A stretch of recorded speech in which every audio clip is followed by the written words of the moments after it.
now tuned in to the Cold Hard Truth, Cayman's #1 hard-hitting live podcast show, where we feature some straightforward conversations on political, social, and celebrity news and all things happening in the Cayman Islands and around the world. This show was created to give the people a voice and a means of being involved and informed without any filters. Sometimes it gets crazy, but we always keep it real.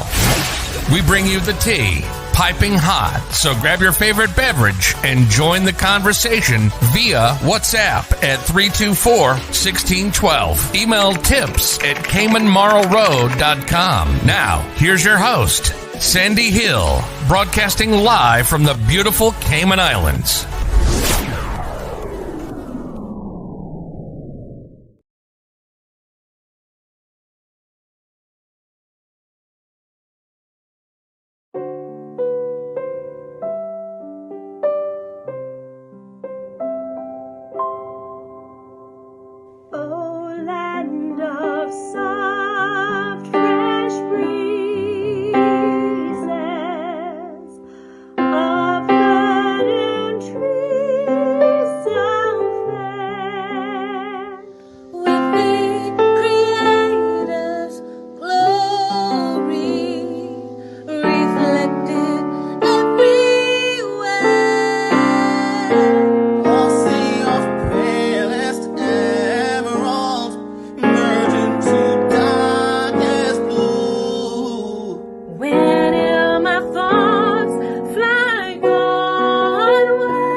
Good morning. Buenos dias. Buenos dias. Morning. Are we doing this in Spanish today? ¿Cómo está? Tú tienes una linda sonrisa. 1, 2, 3, 4, 5. Oh my goodness, you guys crack me up. How you doing? I'm good. What's going on? What's going on with you? Oh, You're out of Facebook jail? yes. It was only Excellent. 3 days, and thank God it fell on a holiday weekend, so it wasn't that bad. So I'm back. Hey, Cool. You're back. You got your light back too. Your lights Yes. are back. Oh yes. Give me one Your second. light bill. Oh, got your lights back on. Yeah, I was able to restart the computer finally yesterday, so that brought everything back up. Was that half a day? Just power outage, No, I love because you're like, I was able to restart the computer yesterday. It's like, it sounds like you're powering up the first computer man ever made. Yeah. Back in the day where you'd have to turn out all the. I know it's a lot of power there. A lot of power. That is kind of neat to do. Gotta wind that thing up. I hate when I have to turn off my computer. I don't know why. I never do. Restart it. I hate it. I've never seen a green shirt before. That is. Hey. People can see you coming. I don't know if that's a good thing. Representing. I know. So big news this morning. Well, Horrible news, actually. Don't tell us yet. Oh, right. We're not ready. I haven't played the T. We're trying to finish up Mr. Big to be with you on Kiss. Oh, okay. so we're not quite live yet. How about you give a shout out to some of our viewers? Dana's watching. She says, What's up, good morning, Dana? humankind. Morning. Hey, Dina. Leroy, Cool. Karen. What's up, Karen? Karen. Not Alice. a Karen. Can somebody say good morning to Blake and Aaron? We'll give you a shout out on Kiss. Hey guys, say good morning, Blake and Aaron. Alice is here. Rita. Good morning, everyone. Thanks, Rita. We got lots of regulars. K-Man Gold. Who's K-Man Actually, Gold? Sandy, I feel like we're both kind of like we could be leading the neon parade. Yeah. I just looked down at my shirt. Who's K-Man Gold? I don't know, but there's something to be said for, hey, Scott's here. Scott, you are one lucky man because I literally just grabbed some Waffle Monkey gift certificates that we're going to be giving away today. So make sure you guys pay attention. Well, Nice. Blake and Aaron like waffles. Yeah. Just saying. Are you ready to go live on Kiss? Yes, sir. Here we go. Stand by.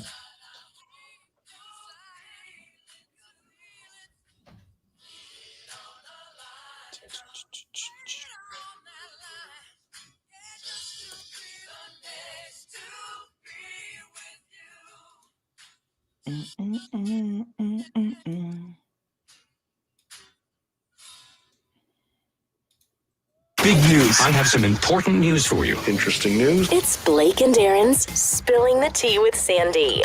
K-Man's top news headlines of the day from CMR. Good morning, Sandy. Good morning. How you guys doing? Good. How are Wonderful. Awesome. So what's the latest? Why not? Oh What do my you got? gosh. You said you had big news Unfortunately, for us. What happened? yeah, unfortunately, we've got some pretty big news this morning. The president of Haiti was assassinated Yeah. I read that in the this early morning. morning hours, shortly after 1 was o'clock. I don't know the story behind that. Was he a bad guy? Was he a good guy? Politicians are complicated people. I don't know that you can necessarily label him as good or bad, but there was some controversy around his presidency. Yeah, So basically, they were saying that he should have been gone as of January of this year, and he was still holding on some technicality, saying it's when he took office, not when he was elected, or something kind of weird. Yeah. So I guess somebody in Haiti said, they had other plans. I don't know. Isn't that wild, though? I mean, So yeah, it's crazy. Seems like it just would never happen in the Cayman Islands. Well, we hope not. You know what I Yeah. mean? Like that just Yeah. I hope we don't get to that point. no, but Like- it's just unfathomable. It's Yeah. we live in a way better place. Well, We're that is very true. fortunate. That is true. You know. Yeah. We're very yeah. fortunate. Haiti, it's so sad because Haiti has been, having a lot of, not just because of COVID, even before COVID, they were having a lot of issues. The earthquake, So- then the hurricanes that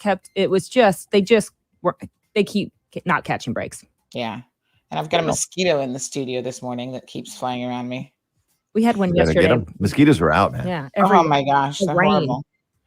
So, in terms of local news, we're also going to be talking about construction managers or owners who are a little bit of scammers during COVID, I guess is the way to put it. Oh no. Like, yeah, they're going around taking money from people and actually not building their homes. So one guy has been arrested. So I think that's a warning Really? to anyone who might be thinking about doing it, that you better be careful because it actually is theft. So, No. Well, it's called fraud. So yeah, wait. well, they've charged him with they've arrested him on suspicion of theft, obtaining property by deception, and transferring. Maybe he just didn't get around to building it yet. Did he say when he was going to build it? I mean, maybe he was going to build it in 5 years. Come on. I mean, I know. Well, When you sign a contract, you listen, you need to start, and you pay some money, you need to start breaking ground and doing things. I know well, building well, materials we'll have gotten very expensive nowadays. we're going to be getting into there's the barely details. There's barely any wood on island either. The construction people are finding it hard to build. Yeah, well, we're going to get into the details of what actually happened because it's not quite that sort of situation. Okay. But I'm sure his defense lawyer, Blake, is listening to you right now and going, I'm boy, sure. that Blake kid's really smart. So, yeah.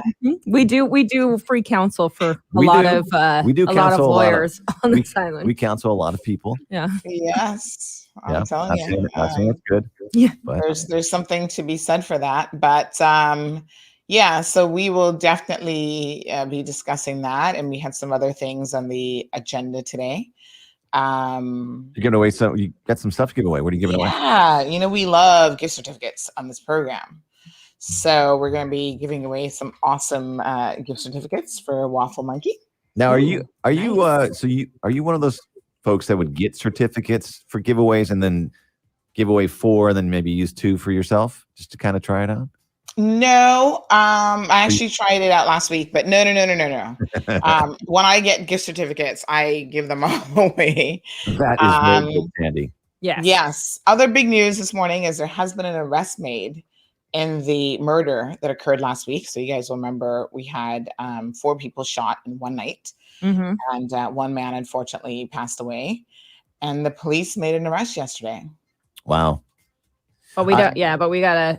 They're still like going through all the. It is kind of crazy details because of it. I know people were like, "Whoa, when Sandy said mass shooting in Cayman." Yeah. Mass shooting is defined by 4 or more people shot at one time. I mean, it literally is defined. That is the definition of 4? of a mass shooting. Yeah, it's crazy. That was a mass shooting. I don't know if it ever happened in Cayman before. Yeah. So we hear rumblings on the Mall Road about what's going on, but in this case, the police have actually requested that we not they sent a general request, but I know they're directing it about sort of thing that we actually not talk about it because they don't want any interference with their investigation. So yeah. So sometimes they make certain moves and they're trying to do certain things with certain moves. It's kind of like a little game of chess. Yeah. So we don't ever want to interfere.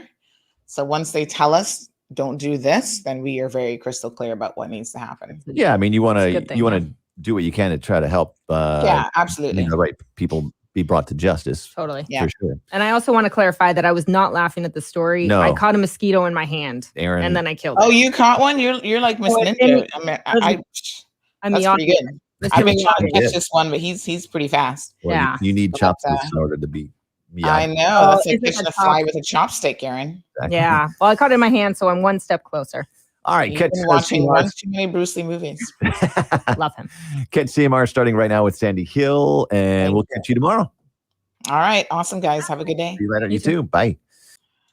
All right, folks. So yes, we do have a lot to talk about. Well, today was going to be Caribbean Connection Wednesdays. Our Caribbean folks are really, really busy. Dana's loving the color. Thank you so much, Dana. I was running late today, and I'm like, you know what? I've got so many uniforms, CMR uniforms. So I just grabbed this one and decided to throw it on. But thank you very much for noticing. Oh,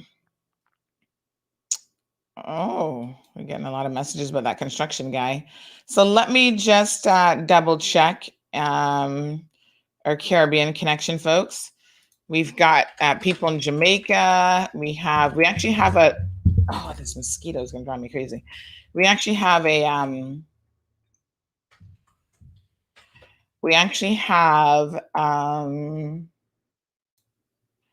Jacqueline Charles, who's an award-writing Miami Herald news reporter.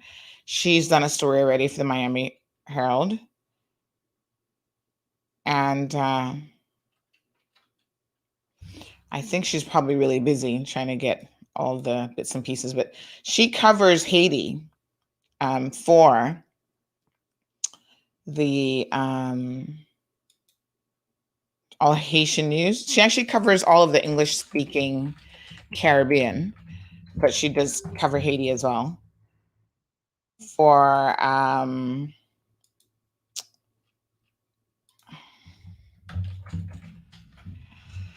the Miami Herald. So we would love to get her, but I'm sure she's really busy. But anyway, it's a very sad situation. We can talk about what we know. And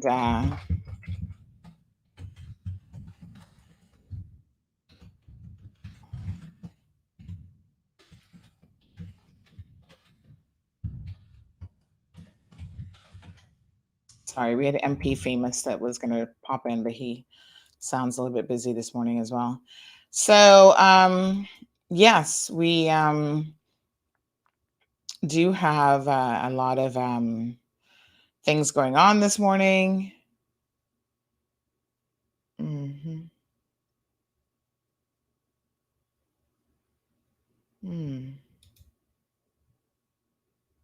Okay. So basically, what we know is that the Haitian president, Jovenel Moïse, don't ask me if that's how it's really pronounced, was assassinated after 1 o'clock in his home. There's an attack in his residence near Port-au-Prince in the early morning hours. There actually is a video that shows the security response after the attack. Well, gosh, too bad they weren't able to do anything beforehand. But very unfortunate situation. His wife was also at their residence. So let me just give me 1 second. I'm going to pull up this video here.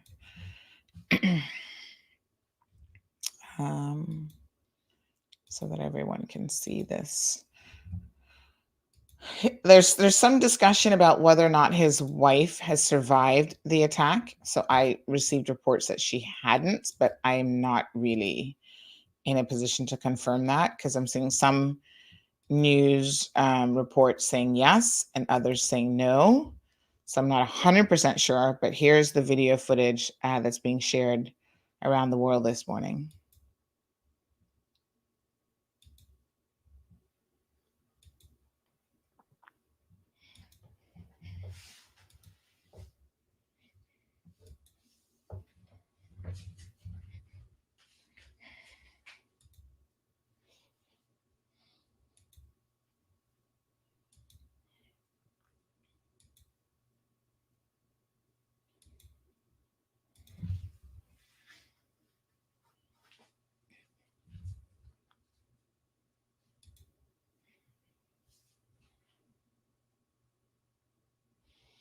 All right, folks. So there you have it. Again, unfortunately, the president of Haiti has been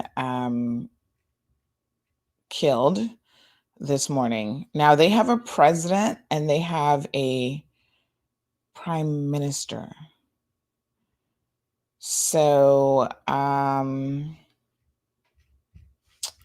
they have several, which I'm always a little bit like, which is which? But this is making news, folks, all over the world. Literally, every place in the world is talking about this morning.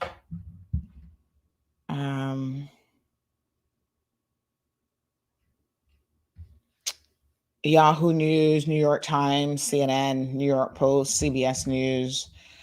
It's just all over the news. So what we know is that President of Haiti, Jovenel Moïse, been killed, assassinated overnight in his home. Melissa Bell joins us now with the details of this. Melissa, what have you learned? Okay, so let's just watch a quick little news report here, and then we can briefly talk about it. Unfortunately, there's not a whole lot that we can certainly do about the situation. Haiti is just in a mess. I mean, it's so incredibly sad. I was just speaking to someone a couple days ago about the situation in Haiti because they were just saying that even though Haiti shares an island with DR, it's like night and day. And they were like, how is it possible that they share the same land mass, but yet Haiti's so vastly different than DR? And I mean, it's just like the contrast is substantial. And so there are a number of historical reasons why that is. And, you know, it's quite sad, but let's just have a look at this, this CNN video. Again, everybody's talking about it this morning. Jovenel Moïse, been killed, assassinated overnight in his home. Melissa Bell, president of Haiti, Jovenel Moise, been killed, assassinated overnight in his home. Melissa Bell joins us now with the details of this. Melissa, what have you learned? Well, what we know is from the statement put out by the acting prime minister in Haiti, from which we learn rather that it was overnight about 1 a.m. in his private residence that he and his wife were attacked by a group of men, some of whom were speaking Spanish. Jovenel Moise has been killed, we now know, according to that statement by the acting prime minister. His wife shot and has not yet been killed, but we know has been shot as a result of the incident. It is an extremely shocking development, of course, that a president should be shot like that overnight, but it comes, of course, in the context of a country that has been particularly chaotic these last few years, almost from his entry into office in 2017. Jovenel Moise's power has been contested. There have been regular demonstrations recently. The cost of living has risen hugely, and there's been a political crisis that has engulfed his government now for many months. So big news now from Haiti. The big question is what happens next. What's interesting in the statement that we got from the acting prime minister was in his insistence on the fact that despite this assassination of the president overnight, the forces of law and order remain firmly in control. And of course, that is a reminder in itself of how unstable this country is. We've seen gang violence rise. We've seen a political crisis now that's gone on for months, streets that have been taken over by demonstrators several times. The big question is now, as Haiti wakes up this morning to this news, how stable and how secure that continues to be. So, there you have it, folks. Just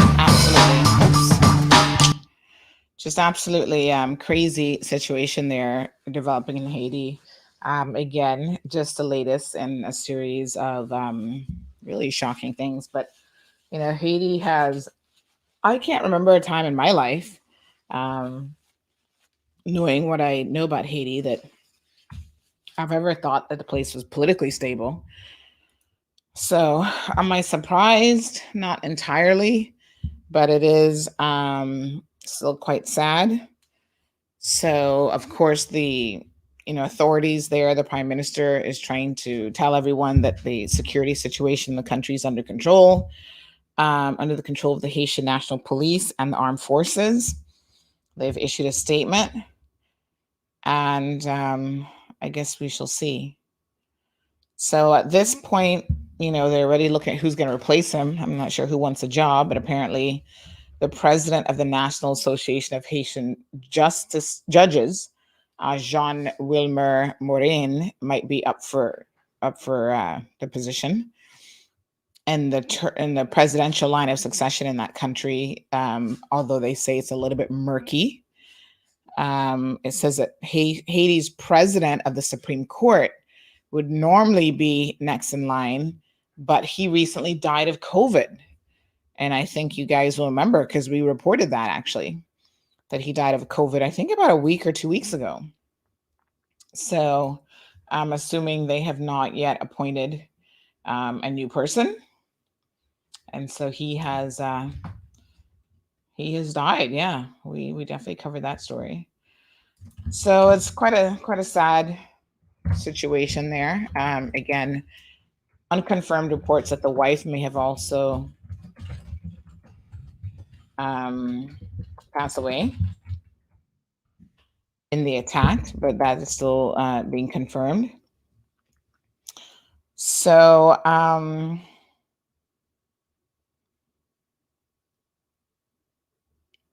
it says here, for the acting prime minister, Joseph, to formally replace the president, he would have to be approved by Haiti's parliament. But without recent elections, the parliament is effectively defunct.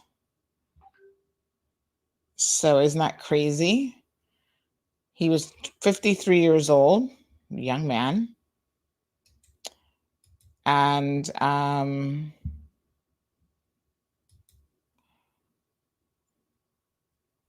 he was a former banana exporter, considered a somewhat controversial figure, and spent most of the past year waging a political war against or with the opposition over the terms of his presidency. according to this story, that while the United States, United Nations, and Organization of American States supported his claim to a fifth year in office, critics said that he should have stepped down in February, on February the 7th.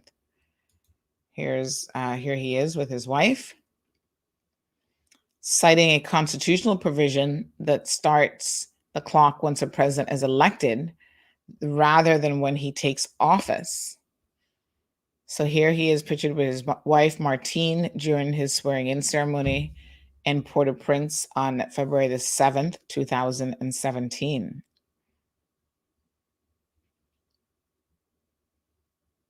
So he was saying that his 5-year term should end in 2022 because he wasn't sworn in until February 2017, and his inauguration was delayed after allegations of voter fraud during the 2015 election, which led to a presidential runoff that was postponed twice over what authorities call threats and security concerns. Throughout his presidency, he had repeatedly failed to hold elections at the local and national level, leaving much of the country's governing infrastructure empty. His death took place after, against a background of extreme violence in Haiti, Haiti's capital, Port-au-Prince, that has claimed the lives of many citizens and escalated notably in June. The U.S. Embassy in Haiti has actually issued a security alert following the news of the assassination. It said in a statement that it would be closed on Wednesday due to the ongoing security concern. White House Press Secretary Jen Psaki called the attack a tragedy, saying it's a horrific crime, and said that we stand ready and stand by them to provide any assistance that is needed. It is important that the people of Haiti know that. She added that the White House was assessing the situation and gathering information. So rival groups have been battling one another or the police for control of the streets, displacing tens of thousands of people and worsening the country's humanitarian crises. Infamous ex-police officer Jimmy Scherzer last week vowed before local media to carry out a revolution in the city. Wow. At the same time, the country, the poorest in Latin America, is facing a dire economic situation. Its economy had been contracting even before the COVID-19 pandemic and shrunk a further 3.8% in 2020, with about 60% of the population now living in poverty, according to the World Bank. UNICEF, the United Nations Child Agency, said in May that severe acute childhood malnutrition is expected to more than double in Haiti this year as it deals with rising violence, the pandemic, and a lack of access to essential services. So this situation is unbelievably sad. Really, what's happening in Haiti doesn't look like it's getting any better. In fact, with this assassination, things will probably be destabilized even further. Anyway, folks, there you have it. Obviously, that was not necessarily on our agenda this morning. However, we are always here to talk about topical matters of interest as and when they come up. I was actually saying this to someone yesterday.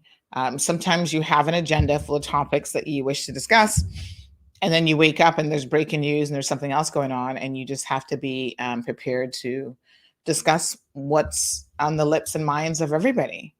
And of course, this is definitely what everyone around the world is discussing this morning. So quite a sad situation. So our condolences certainly go out to the family. So good morning to everyone listening to the stream. We've got Vernita says she loves the color. Thank you. Louis from Detroit says happy hump day. Irvlyn says, I need one. The waffle mac and cheese with chicken is to die for. She says, oh, Lord, she's drooling. Well, Irvlyn, stay tuned because you can find out how you can, get a gift certificate. Good morning, Miss Joy. Leroy is here. Leroy's got some thoughts this morning. Good morning, Miss Morna. Miss Judy's here. Diamond Princess Sapphire. Elizabeth, so good to see you. Barbara is here. All of a sudden I get all these emails coming in. Miss Nancy, JVL Speakers, Felicia, Maria. How you guys doing? David coming home, like Grand came at home. Awesome. Lily, how are you? So Miss Anne Marie Marshall is here, tuning in from North Carolina. It says, I guess the people of Haiti said if he's not stepping down, they will take him out. Such an unfortunate situation, but the people rule. Yeah, I mean, it's never a good situation to have people feel like they have to take matters into their own hands, especially at that level. And what another news agency is saying this morning, this is the New York Post, is saying that the Haitian president was killed by a group claiming to be DEA agents, which obviously is probably not true, but, maybe that's how they gained access. I'm just watching the little ticker on here. So it says that a group of unidentified gunmen also left his wife wounded, calling, and the prime minister's calling it a hateful, inhumane, and barbaric act. So unidentified group of individuals, some of who were speaking in Spanish, which is interesting. Sounds like they probably brought people from over the border, attacked the private residence of private residence of the president of the republic and mortally wounded him. Haiti has more than 11 million people. So,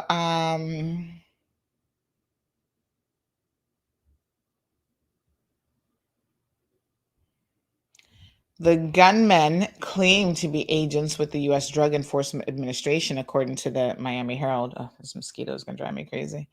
But sources told the paper that the... One second. I think I got him cornered. Oh, maybe. Oh. I think he got away. Pesky mosquito. Sources told the paper that the assailants, one of whom spoke in English with an American accent, were not the American agency. I'm sure they were not.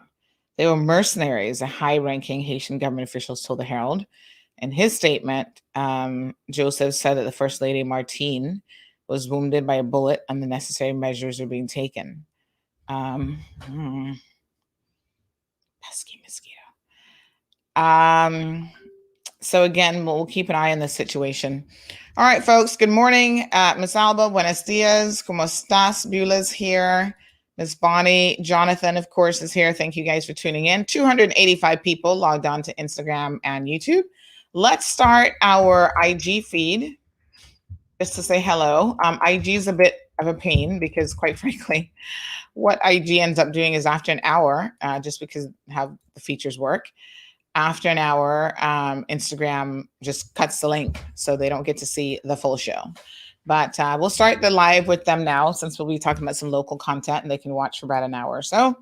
Tommy from the Bahamas is joining us. How's the weather there, Tommy? What is going on? So good to see you.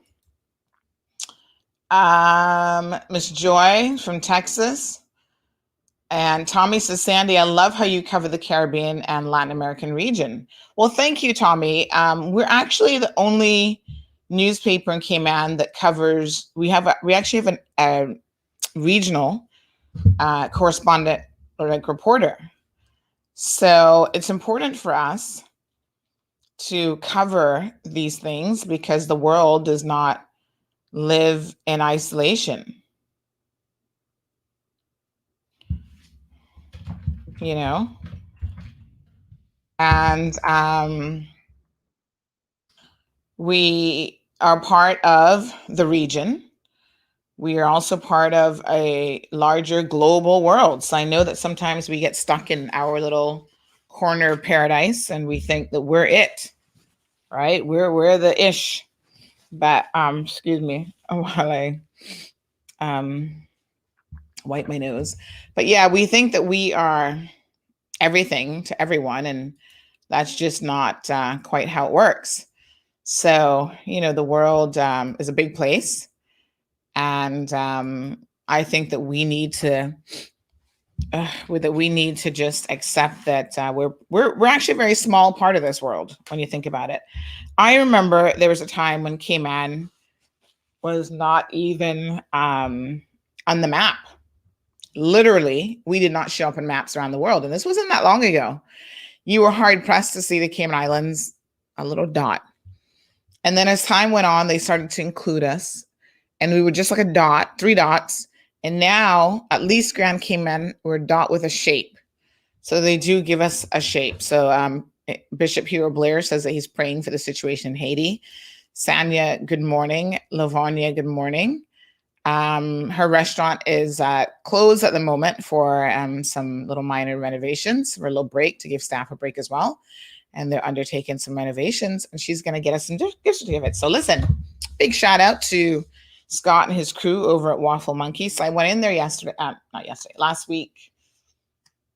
I think it was Friday.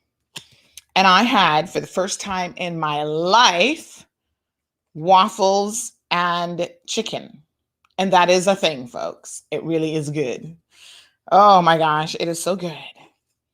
So we got a couple of gift certificates that we will be giving out. So you guys stay tuned to find out how you can win a $10.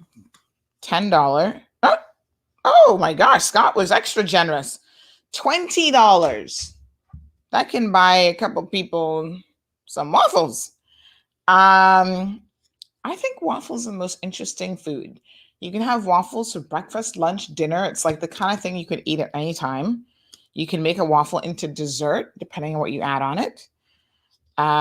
So yeah, what the toppings are. So Waffle Monkey is all about waffles, folks. And they're located right in Georgetown on is that North Church Street? Yes, North Church Street, I think. Right across from Casanova's, the Giselle shares their building. And it's a central location, lots of parking in the rear. And so, yeah, you need to check them out, North Church Street. So you got to check them out. And to make it easier, we're going to do some gift certificates. So stay tuned. So yes, Lavanya, we look forward to getting some gift certificates from you. Darlene, good morning. Everybody's loving the bright shirt today. Tommy says the weather is great in the Bahamas and Elsa has passed and it's heading for Florida. So listen, there is a potential scammer amongst us. You guys got to pay attention. Big shout out to Rohan, Bobby, Sean. Let's see who else is on Instagram that I can actually read the names. Kalia, Zen, Steven, Carlos, Young, Manny, Slilma, Canton, Chisholm, Casey. Thank you guys so much for tuning in to the Instagram feed this morning. So I got a story to share with you guys. Last night we put this story up quite late, and we've been waiting to get all the details on this for a minute. So here's this gentleman. His name is Packer, and he owned a construction company his name is Frank Packer. He owned a construction company called Titan Development Limited, and he was arrested on the 23rd of June of this year, so just a couple weeks ago, in relation to the mismanagement of a house construction project. I should say mismanagement of money, of funds. And it's unfortunate that especially during a time like COVID, that anybody is mismanaging projects and playing around with people's money. Things just don't come so easily. So it is indeed very, very unfortunate that this is happening. Well, as it turns out, the police now believe that they may have a case, a criminal case against Packer, and they have arrested him on suspicion. So let me just remind you how the legal process works. So initially, you get arrested on suspicion of something. That's the term. So it kind of means that they believe that they have a prima facie case, but they're going to continue their investigations, put the file together, and then they send out the file and they give it to the legal department for a ruling.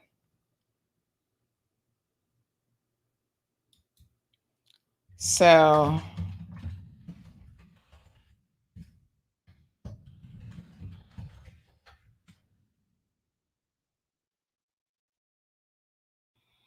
oh my goodness. Another marriage of convenience gone wrong.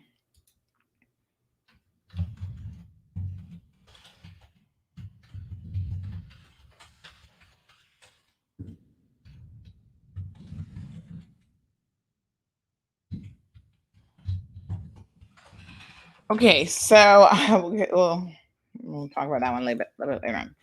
So, yes, folks. So this guy decided to enter into a contract, and you know, you got to be careful when you decide to enter into a contract to do something, because there is something called performance, and you have to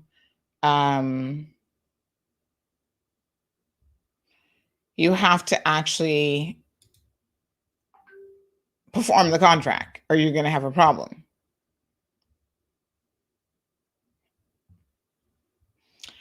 So, Packer agrees. This family contacted him about building a house. He was actually referred by an architectural firm. So some of y'all architectural people need to be careful who you're referring, because turns out he's a little bit shady. But he was referred by this company. I think they referred like 3 people, and they decided to pick him as the middleman in terms of the estimate for the job. Good morning, Anne. She's been so busy. She said she's been missing the live feed, but here she is now. Oh, yes. Thank you so much. Somebody sent us another picture of him. It was difficult finding pictures of him that were clear. We have a lot of pictures of him, but none of them were particularly clear. He must have really bad cameras. And then a lot of them had him with like family members and stuff like that. So there's one with him and his wife. I do understand that the wife actually worked in the business with him. So here's another photo of him. And here's another one. So they're not taken with the best camera in the world. But we do know that originally he's from the UK. And he has a few children, apparently, that are in university. It appears to be in the UK as well. So, you know, this woman sends him $80,000. That's nothing to sneeze at, to get the project started. He claimed that he did not receive the $80,000. So these are the allegations against him. He claimed that he didn't receive the $80,000 and wire transfer. And then the funds, another $80,000 was wired again. Now, stick a pin right there. I'm sorry, but if I send you funds to do a job, 80 grand, and you say to me, I didn't receive the money, I am not sending you another $80,000 until I know where the first $80,000 went. So his argument to the couple, and this is where they should have really started thinking about him, is that, well, you know, this project is going to move so quickly that in 2 twos, you're going to have to send us another 80 grand anyway. No. That's not going to work on me. I'm going to be like, what? You show me $80,000 worth of work first, and then you get the, I think, did I finally get that mosquito? I think I might have clapped part of him. So my apologies. There's this pesky mosquito in the studio with me today. So the logic in that just misses me. But anyway, this family thought, right, okay, they'll send it. And they did. So now he has $160,000 of their hard-earned money. All of a sudden, there are excuses and delays, and, soon come sort of situation. Nothing much is getting done.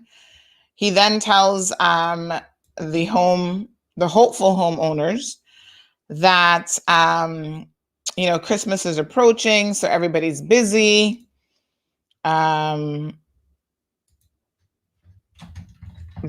are not going to be able to do much because of staff, and I guess people are returning home, which during COVID, I'm like, did a lot of people bother to return home, even in December? I'm not so sure that a lot of people took the time off because, quite frankly, I am pretty sure that most of them were not in a position to stay in quarantine for the 2 weeks that would have been required. So nonetheless, this was an excuse that he was giving the family in terms of delays. So things go on. Things, in fact, get so bad that the lady decides to hire somebody else. I don't know if she hired them or she just got a friend to look out who's in the construction business and say, hey, she's not here in Cayman, so please keep an eye on this project. And as it turns out, he notices that the guy isn't really doing a lot. So he reports to her that, he's not comfortable with the pace at which the project is moving. So once again, she does her best to ascertain really what's going on. And he continues to make all sorts of excuses. Then at some point he starts packing up. Hear this hot mess. He starts packing up, and her informant here, for lack of a better word, says, whoa, this guy is packing up. What's going on? So then he claims that the neighbor containers were on the neighbor's property, and so he just has to move them out of the way. And that's all that's going on.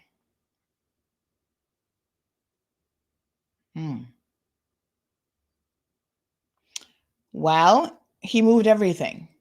He packed up and moved everything from the job location.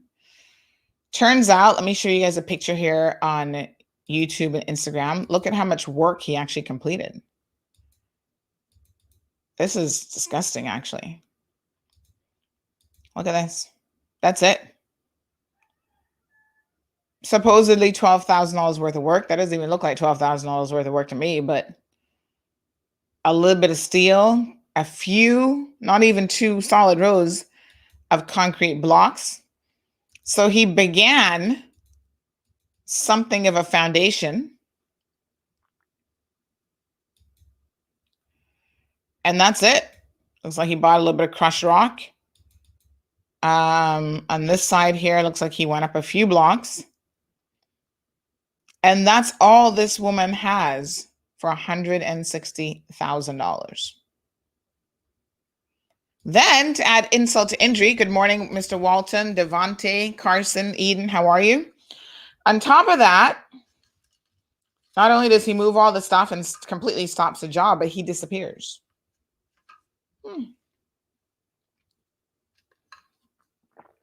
Disappears, Eden, with $160,000. Eden says, yes, what I was thinking, fool me once, shame on you. Wire me $800K twice, shame on me. So, Leroy, I'm not sure what you're referring to there. Morning, Julie. Morning, Devante. Yeah, so this dude disappears, can't be found. Even the police apparently had a very difficult time finding him. So Marshall says when they start with the excuses, that's a red flag to pay attention because something is not adding up. Well, it didn't add up to $160,000, that's for sure. So Marshall says for $160,000, that house should have been run up and closed up for that amount. Definitely. That's a lot. I mean, the total project cost was $229,000. So this is a significant amount. How much is that? What's the difference between 160 and 229? It's most of the money. Just another 69 grand and this house was supposed to be done. That 69,000 is like for interior work. Like really, the roof should have been on with $160,000 if that was your completed project cost, right? Anyway, Mr. Frank Packer pulls a little fast one and then tries to liquidate the company. So he winds up his company QuickTime, says he shuts down the company and he's liquidated it according to him. So he don't have no money and they can't do anything about it. Really? Wow. That's a fast move. Huh. Interesting. Liquidate your company, disappear, and you tell people, well, you don't have their money. Well, the police start doing a little bit of digging of their own, and they discover that by December the 3rd, all of this one's money was gone. Now, I'm no expert in the construction business. In fact, I have never even built a house in terms of hiring a contractor because I'm scared to death of this sort of situation. Because you know what's going to happen? This is when y'all going to see the little sprouts of craziness. My hair already look a little bit crazier today. But you would definitely see the sprouts of craziness starting to come out in my hair. Because I'm about to snatch somebody. Because, you know, you work really hard in life. And $160,000 does not come easy. And when you have someone like Frank here who takes advantage of a poor person, this is not a woman who has millions of dollars to be throwing around. And then you have the audacity to talk about, oh, well, we've already liquidated the company. We have no money left. Dude, you better find my money. Like Rihanna said. What did Rihanna's song said? Y'all heard Rihanna. She said, bitch, you better find my money. And I would not be joking. This is crazy. Unbelievable. Dude, this is not a good look. Meanwhile, I'm looking at him on social media. Kids can afford to go to, where was it? Austria or somewhere, skiing. Ski trips in the family. He's got his kids in university. You know, everybody's driving around in the Titan truck. Here was his Titan development truck.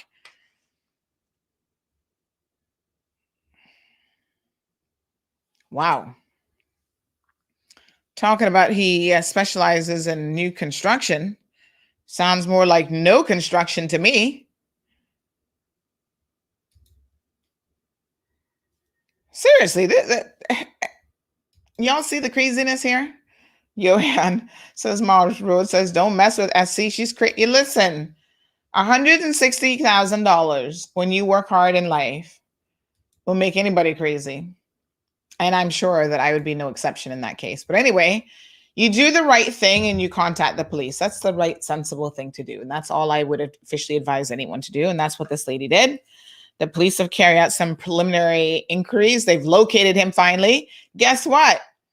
The dude is working at a rather large construction company in the Cayman Islands. I don't really want to name them, but then I kind of feel like, I mean, he's only a project manager there, so I guess he's not in charge of the money and whatever, but still, maybe everybody over there should be concerned. We've already had coworkers reaching out to us this morning saying, oh my God, I work with this guy. And I'm like,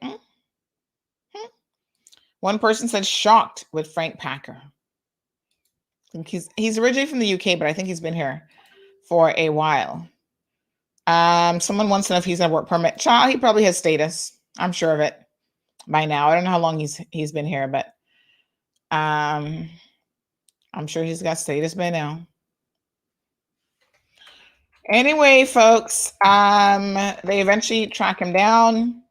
They've arrested him again. 3 things that he's arrested for: theft, obtaining property by deception, and transferring criminal, the proceeds, I think. Obtaining property, transferring criminal property. So in other words, it wasn't his money to do whatever he did with it. I don't know if he paid bills, if he sent the kids off to university, or what he did, but none of that should have been permissible. He's working on the OLEA project. Is that an apartment complex or is that something else? Let's see. And they never have issues finding a job. So this is Grand Cayman condos and townhouses, multi-million-dollar properties. Oh, honey child, this is the one in Cayman Bay. He works for the company that has that project. What a mess. So this person, interestingly, says, crazy that criminals can keep jobs if they are Caucasian. Well, that's really a surprise to some of us, that you do get a little bit of preferential treatment just because of that skin color. So this is a DART real estate project, folks.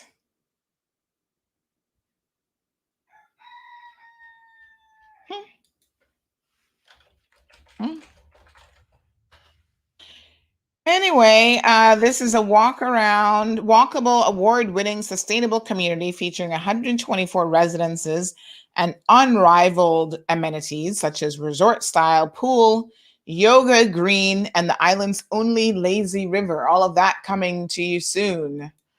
That's Cayman Bay, and this man is going to help build this as a project manager.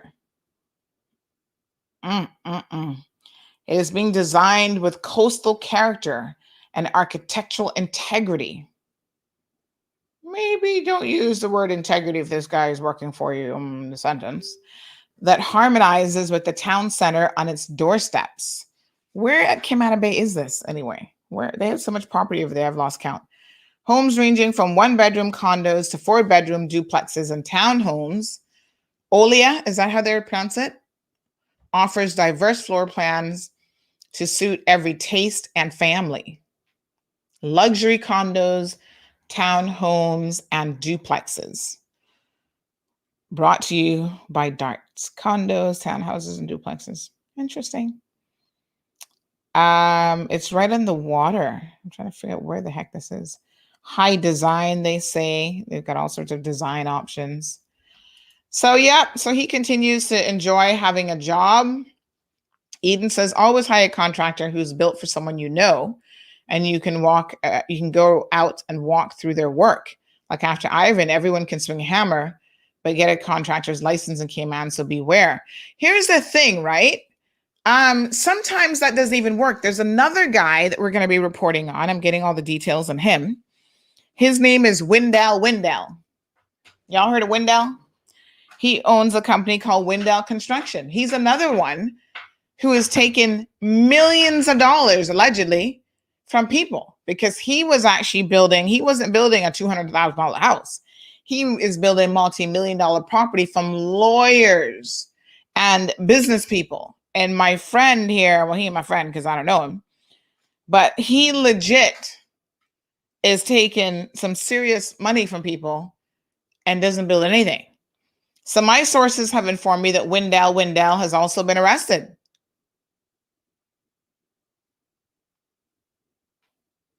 Probably on very similar charges.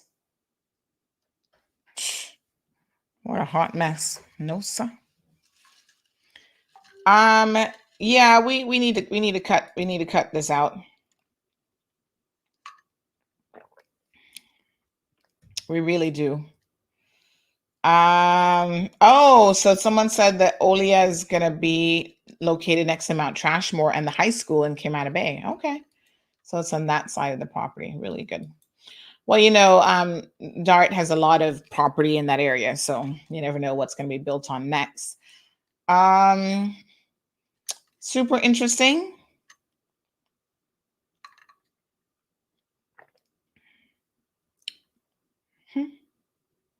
What a mess.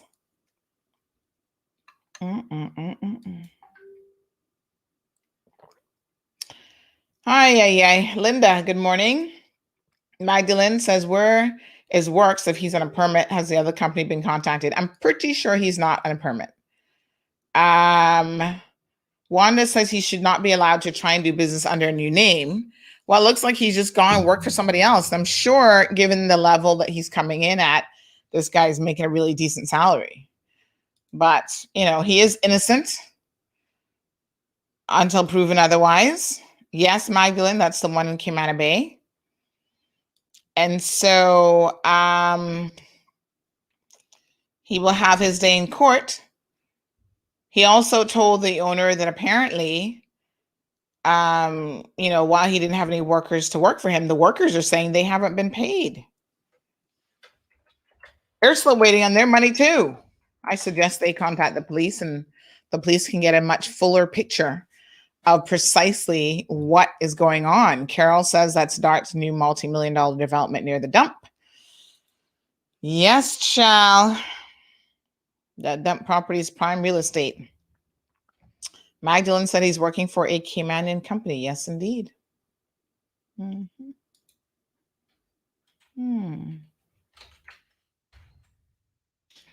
Well, I'm sorry for this lady that this has happened to, because again, now she's out of $180,000. The chances of him being able to find that money are probably slim to none. Because if he was stealing from Peter to pay Paul, that's when you're in trouble. Listen, folks, if you have certain businesses, construction, real estate, lawyers, remember the other day there was this whole case about a lawyer taking forever. Is not quite this type of a situation, but taking forever to pay out. Do you know that you're supposed to keep your client's money like in escrow and for that specific project? So when this woman sent her $160,000 to build her house, no portion of that should have been used to pay staff for other projects. It shouldn't be used to purchase building material for another house or project. None of that. Certainly not to pay any of your personal bills. It is to go for the construction of that specific home. And if you don't know how to manage projects, this is where a little bit of project management is probably helpful, right?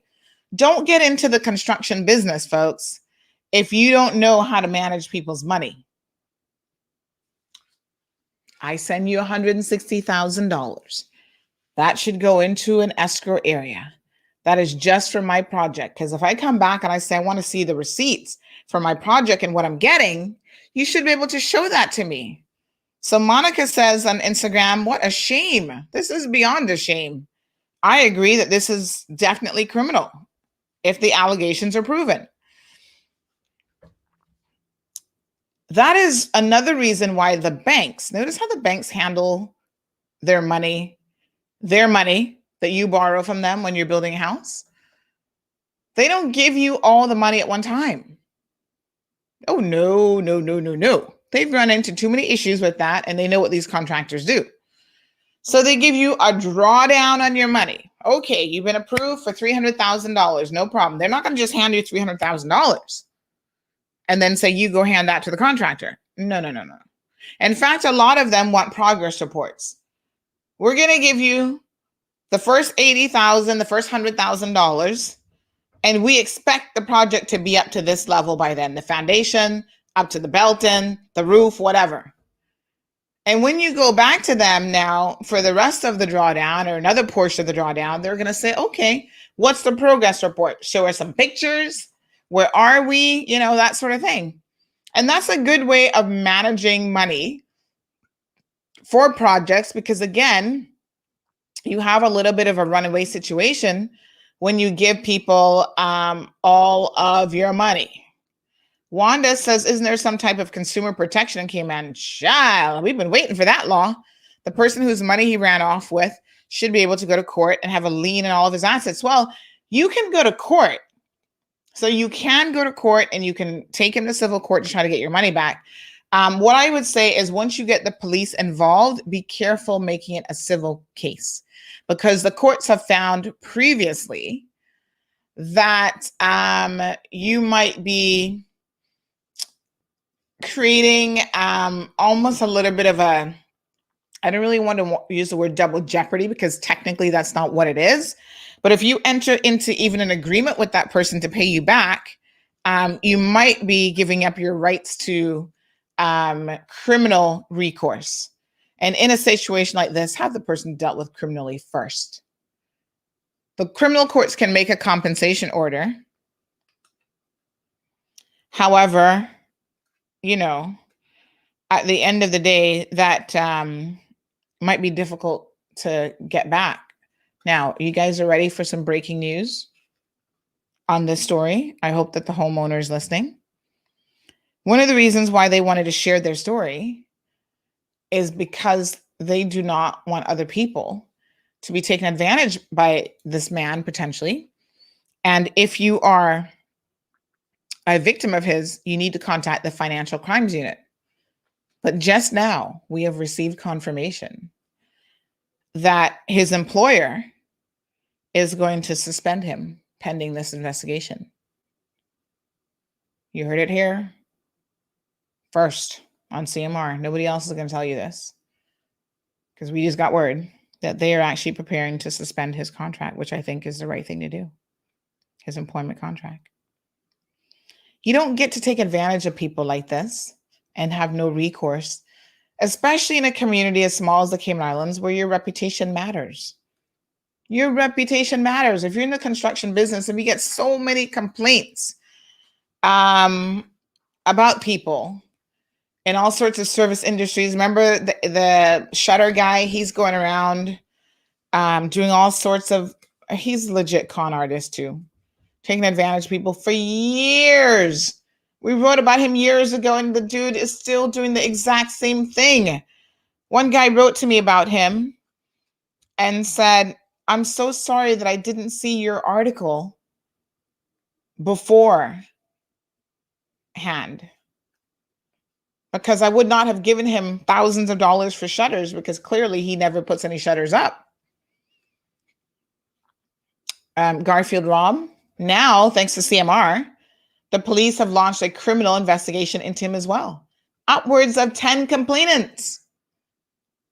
And every time they would call the police, you know, when you get these beat officers, they don't know the law. Most of them have no clue what's going on legally. They're like, no, this is a civil matter. There's some matters that have both a civil and criminal element to them. And they kept pushing the consumer, oh, this is a civil matter, just take him to court. We're not going to do anything about it. And I said, no, Bobo. Something not right here. I emailed the police commissioner myself and I said, sir, with all due respect, when you have someone as prolific as Garfield Rob, doing a lot of damage in this community, taking advantage of people, at some point, this is no longer a civil matter. This is a man who's going out there intentionally taking people's money and not delivering. That's obtaining property by deception because he knows full well he's not going to deliver the end product. Living off of your hard-earned money. And he, same thing, he's out there working for another company, got contracts all over the place. Mr. Neville says, good old Frank, a real Dodge geezer. His family must be so proud. Well, I don't even know what a real Dodge geezer is. I guess because he's dodging, he's hiding out. Good morning to Lynette. So good to see you. Devontae says Wendell is a straight con. Got into a car accident once with one of his company trucks, not a scratch in his vehicle because he had a huge steel grill in the front, and he wanted me to pay him when my car was written off. Wow. Well, I find that dishonest people tend to be dishonest in all aspects of their lives. Trust and believe. They'll try to con people out of any and everything. Karina is asking for Kenny. Which Kenny? You expecting Kenny? I don't know which Kenny. Like Kenny is an MP Kenneth Bryan, or we didn't have him scheduled to come on, unless you know something. I don't know. But yeah, we're gonna get some more information on Wendell because his situation runs deep, honey child. We gotta get all the details on him. He's even conning lawyers. Now you know you got some balls on you, some real big ones too. If you can go and con people that work like Maples and Walkers and all these big time law firms and stuff, multi-million-dollar homes, woo, child. You really must want the police coming after you. Arthur Blake, shout out on IG, says, do you have any merch for sale? Well, we have merch that we're going to be giving away soon, I hope. Our mugs are, I need to check FedEx, but I believe they are either on island or they're very, very close. They're probably being held up by customs. And we will have mugs soon to give away. So link me for a mug. And yeah, we need to do other merch. Like we need to do shirts, I think, like hoodies and all sorts of other stuff. But we need to work on some design stuff because y'all know that we don't like to be ordinary here at CMR. We like to be extraordinary. So speaking of extraordinary, I've got some wonderful gift certificates here from Waffle Monkeys. If you've not had the waffle with the chicken on it, you are missing out on a treat. So I tell you what, anyone who can answer a question, and I'm going to make it super easy, but you've got to call into the program. So hold on now. Let me get the call-in link, and then I'm going to have you guys call in. Remember how we did it for the anniversary show? You just click on the little link, you call in. It's super easy. That's what we're going to do. So let me get the link, and I'm going to stick it in the comment section. So just Cayman Mall Road /talk show. And you can call in. The question is going to be, let me see. We like to keep you guys topical and make sure that you're paying attention to the news. What office was closed yesterday due to smoke in the building? So it's a government office. They had to close yesterday because of smoke in the building. So if you read CMR, you're paying attention, you would know the answer to this question quite easily. Now you've got to call in. Don't answer in the comment section because you will not win. So let me give you all the link here. There it is. Click on that link and give us a jingle. Loretta, good morning. Mr. Walton says, I expect many more contracts are going to run into problems soon because of the big increase in materials costs. Now here's the thing, Walton. Walton makes a fair point about the cost of materials. Now we're going to be doing an interview here with an economist, and there's a lot going on in the economy, folks, that you guys may not be fully aware of. So yes, Cayman is super expensive, always has been, always will be, but the world is getting even more expensive by the minute. What do I mean by that? Well, construction material, food supplies, everything has just gone up. It has creeped up like big time. My good folks, believe me when I tell you. Someone was just sharing that their neighbor was saying recently that they're trying to finish their house and the roof has gone up 5 times the cost of doing the roof. Good morning.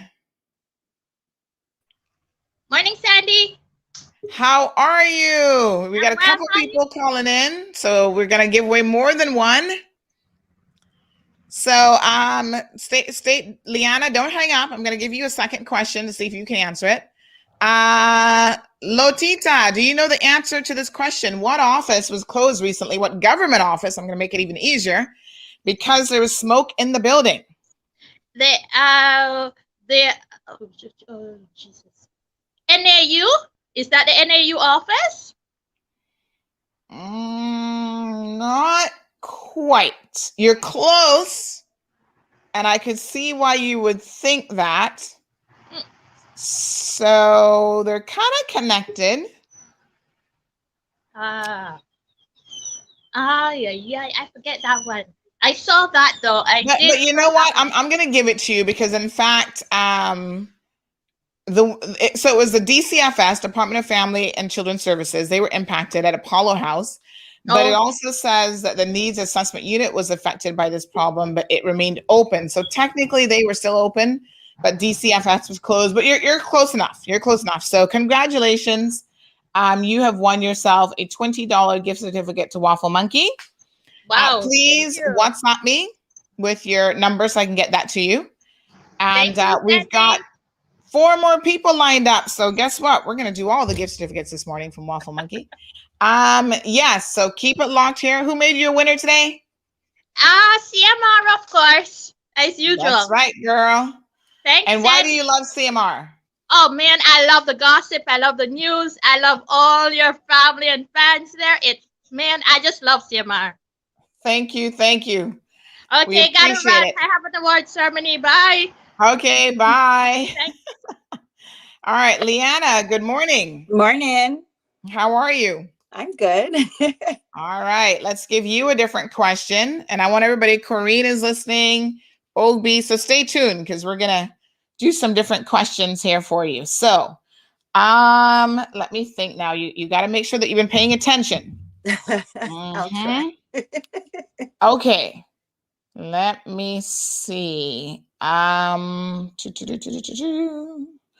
Okay, name a Caribbean country, because normally this would be Caribbean Connection Wednesdays. So name a Caribbean country that is now requiring work permit holders to be vaccinated. The Caribbean country that is wanting work permit holders to be vaccinated. So there's actually more than one that have said they're going to do this. Right. And there's a requirement now. So just give me one. Is it the Barbados?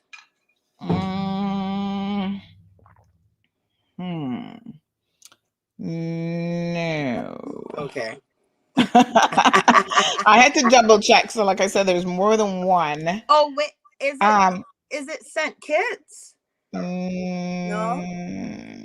Oh, yes. St. Kitts is one of them. St. Kitts and Nevis? Yes, that's one of them. All right. So we will give you a $20 gift certificate. Have you ever been to Waffle Monkey before? Yeah, I've had the waffle cone with the chicken and the macaroni and cheese. I had it at an event and it is amazing. All right, girl. So you can definitely treat yourself to there. So just WhatsApp me your number. Okay. And we'll ensure that you get your gift certificate. Sounds good. I only did the waffle and chicken, but mac and cheese sounds kind of good. It's like a waffle cone, and then it has the fried chicken like tenders in it, and it has macaroni and cheese with a nice sauce. And it's sweet and salty, you know what I mean? Yeah, I think that's what makes it a good combination. Yeah. Yes, nice. All right, honey, you're a winner. Thank you. Why do you love CMR? You give us the news that everyone else hides from us. Cold hard truth. Thank you so much. Okay, bye. All right, honey. Ogby, good morning. Hello. Uh-oh, are you there? Oh, good morning. How are you? I am here. All right. So now I'm this good, one, thank you. How are you? I'm good. If you're paying attention this morning, you'll definitely get this one. We were just talking about this construction manager, Frank Packer, What is the name of his company that he was using to take this woman's money, her $160,000? What's the name of Frank's company? Oh shoot! It starts with T. Yes, it does I'll start tell with you a in a T. few minutes. Sorry. Sorry, I have a little baby here that's just over. Is it oh man, I'm going to get it. Hold on. Is it tribal tribute? Something along those lines? Hello? Hi. I can barely hear you. Titan Development Limited. Yes, Titan Development Limited. Congratulations, my dear. You have won a $20 gift certificate to Waffle Monkey. So we have more to give away. So Ogby, WhatsApp us on 324-1612. Brandon, we are going through the list, by the way. So if you've not received your gifts from last week for the anniversary, we're still going. There was a lot of presents, so we're still a lot of giveaways. We're still going through that list to get those delivered and sorted out. But WhatsApp us so that we can get you sorted. Brandon, I need to look at my list and see what your item was, but we were delivering stuff into the weekend and up to yesterday, still delivering some of those. So we're gonna get to you. I think what I'm going to do with some of those prizes is actually leave it by the office in town and then just have you guys go by the office and grab your stuff. So Ogby, just WhatsApp me. Leroy says, civil my backside. Thank you, Eden. Yes, unfortunately, when you talk to a regular police officer, sometimes they get a little bit confused about what their role is. And Miss Brenda confirms that unfortunately, the police don't always know the difference between civil and criminal matters. So unless it's murder, they'll tell you you need to speak to a lawyer. It happens all the time. Trust me. Unfortunate. Leroy says Wendell built refuel gas station that was owned by a lawyer. Now listen, we've got some other people here saying, and again, I think people get into trouble, like they don't know how to manage their funds, right? So this person shared a personal experience. They said Frank Packer did some refurbishment work for us at our condo. He was recommended by a neighbor. We got a quote from him before and only did one small change to the plan. All went well, and although he tried to cushion the change, we came to a fair settlement since it wasn't major. Meanwhile, our neighbors who recommended him got Frank to do more work on his condo. They subsequently had a major confrontation about the bill that he presented. Must admit the work he did for us was finished beautifully. So seems like if he eventually finishes it, he does a good job.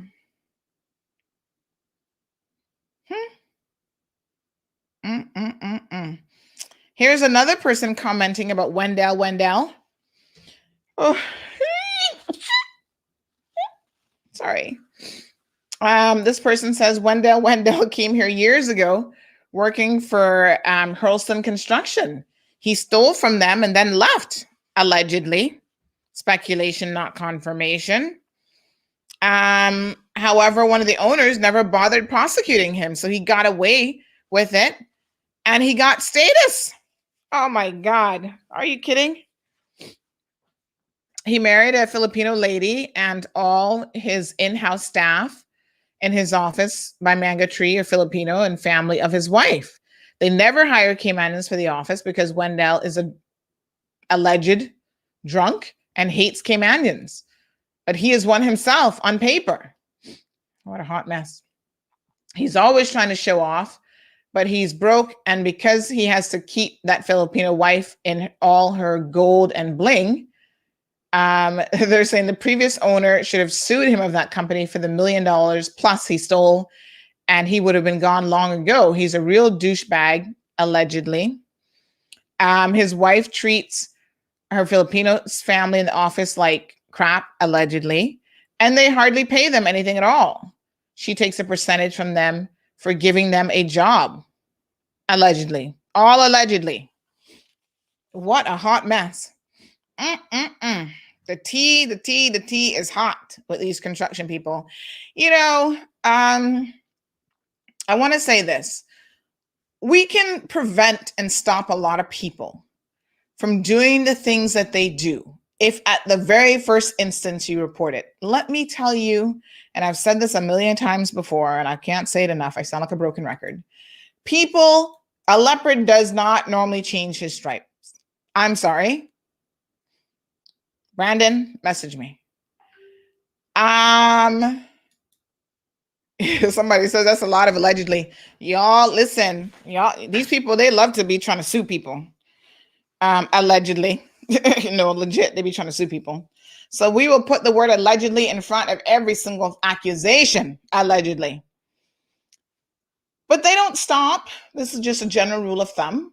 So whether it's people that we've reported who like to talk to your underage girls, allegedly, they don't stop.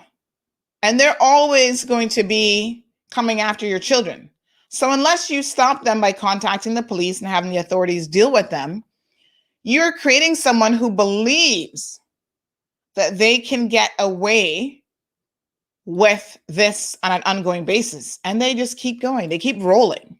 It's like a moss, right? Or the tumbleweed. It just keeps rolling in the wind and keeps picking up strength and more tumbleweeds along the way. It is an unfortunate situation, folks. Had Wendell been stopped, I don't know how long ago that was, never got status, he wouldn't be around now to be running havoc on people. But a lot of people, you know what I think happens, especially when it comes to money people? Anne wants to know, where's Waffle Monkey? She said, sounds like I need to visit. It is right at 72 North Church Street. Basically the building in town that has the digital office right across from Casanova's.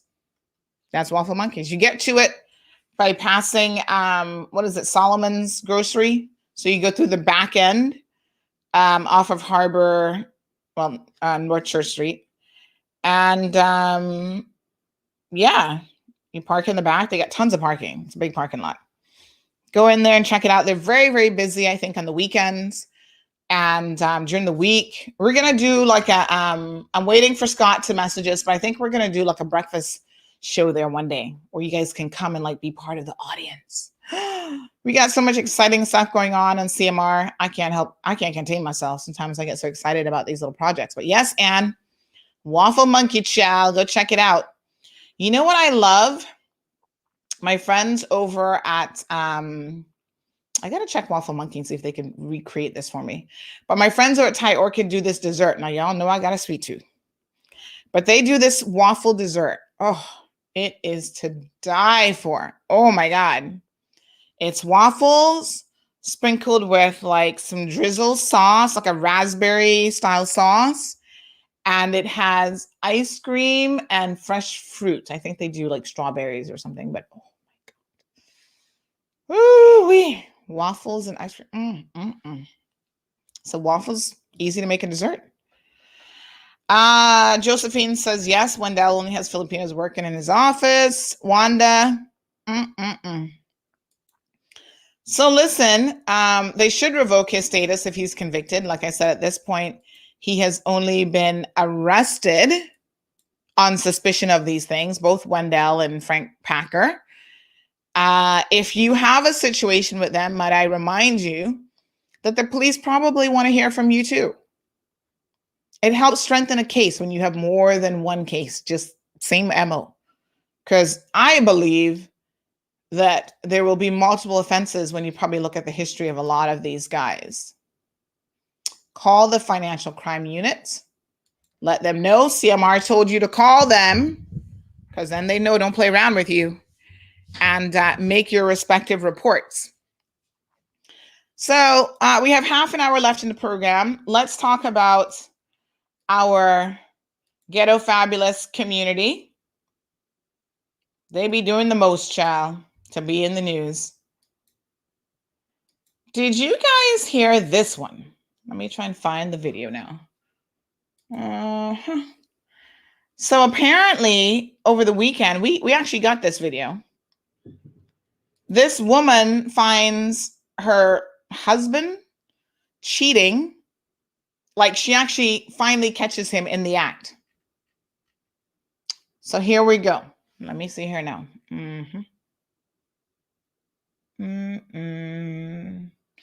So his wife, a.k.a. Mannion, caught him Sunday night, and we actually got the video Sunday night. We've had it, and we've been sitting on it, waiting on details to merge. With his Jamaican girlfriend in bed, another marriage of convenience. He's living separately from his Caymanian wife, and he is a dance hall promoter. Another one? What on earth is with these dance hall promoters? Y'all live the most interesting lives. Immigration, enforcement, where y'all be? Where y'all is? Please get on it. Y'all need to do better.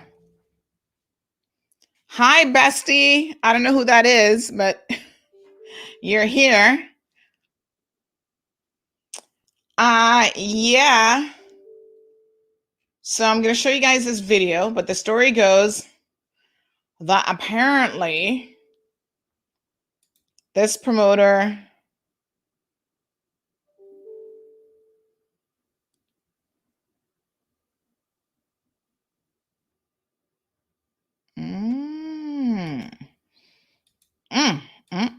there goes another story that's coming up here shortly. What a hot mess. So this guy is a promoter. I don't even know how to pronounce some of these names. What's this one's name? Purple Hyperies. I don't know. Some event that they're supposed to be having month end. And he's definitely out there living his best life, child. Let me see if I can find the other video from Sunday.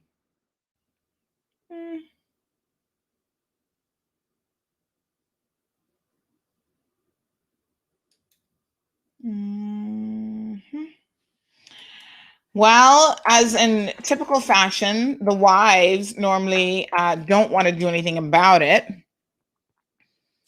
which, you know, creates a problem. Let me see if I can find the original message from Sunday. Nonetheless, someone else messaged, so the video is kind of getting circulation now. Someone else messaged us yesterday and said that, you know, check this video out. And we were like, yes, honey child, we've seen it. We are aware that this is alleged cheating. It looks like she actually had her clothes on, so we can share this, y'all. Don't have to worry about seeing no nakedness. So Instagram folks, you got to jump on YouTube or Facebook to actually see the video. But hold on, let me just pull the video up here. You guys can see it for yourself. It's only 12 seconds, but I'm just trying to see this other message here.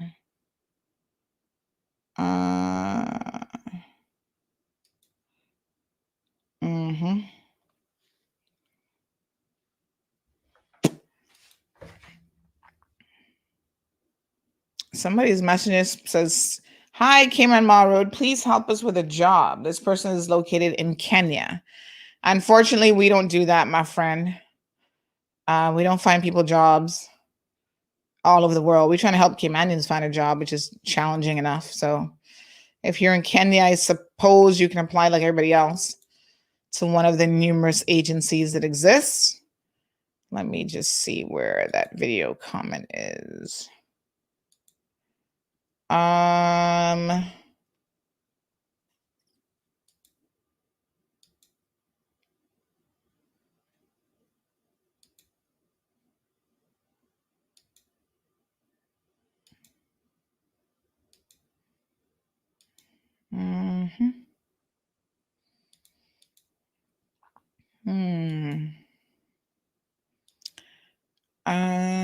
There's so many comments. Oh my God.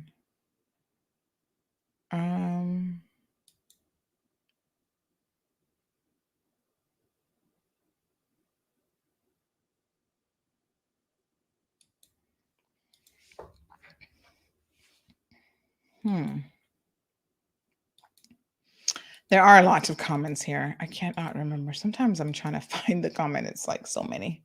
Anyway, here's the video. Have a look at the video. This is the situation. Oh yeah, doing her miss. Them say me never have proof before. Look now.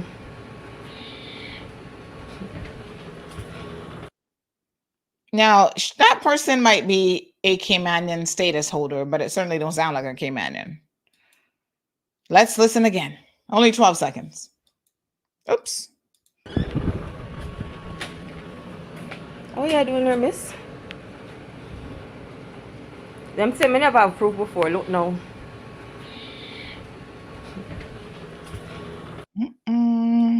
She was very calm, by the way, for finding your husband cheating and the woman actually in the bed. You heard what she say?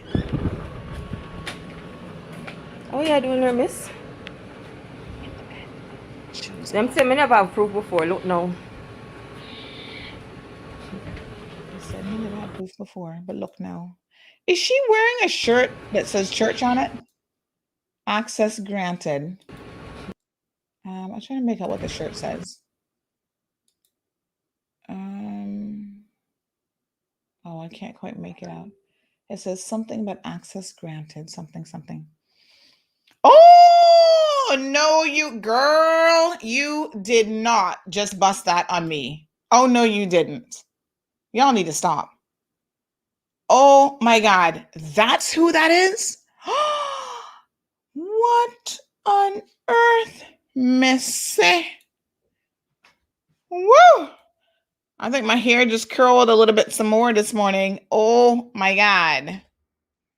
Well, I think everybody in a Cayman don't know that is a marriage of convenience. Child, please. Don't even get me started.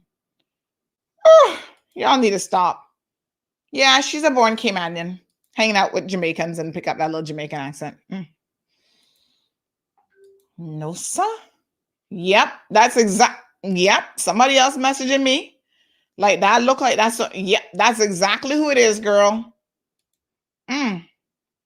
Y'all just got your amateur detective license promoted because y'all know what I'm saying. You're 100% correct. That's exactly who that is. And everybody in Cayman know that marriage is like,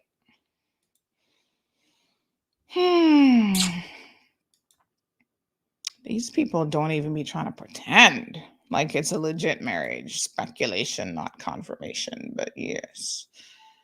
No, sir.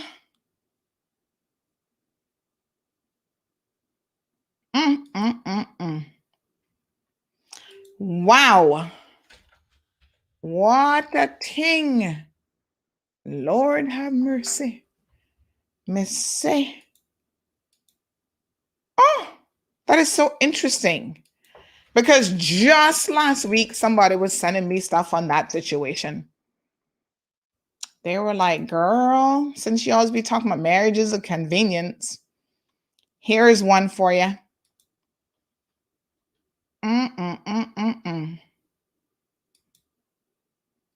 Cheese and peace. My goodness. Wow. All I know is y'all desperate. Y'all must really be desperate. Ain't nobody coming to my beautiful island to be using me talking no foolishness. No, boo-boo. It ain't gonna happen. Get it together. Oh my gosh. I cannot believe. Hold on. Let me check my phone now. Let me check my phone. I gotta try and charge this phone. I didn't charge it last night. Oh, Lord have mercy. Hold on now. Let me see if I can't find the next post about this. Wow. My goodness. This is so crazy. Yes. All these fake marriages. And look at who y'all importing. Oh my God. Yes, child. I've seen. This is him? Oh, him styling in front of one car. Look like up in Kimanabe parking lot. Open up liquor and pouring it all over the floor because obviously he got money to waste.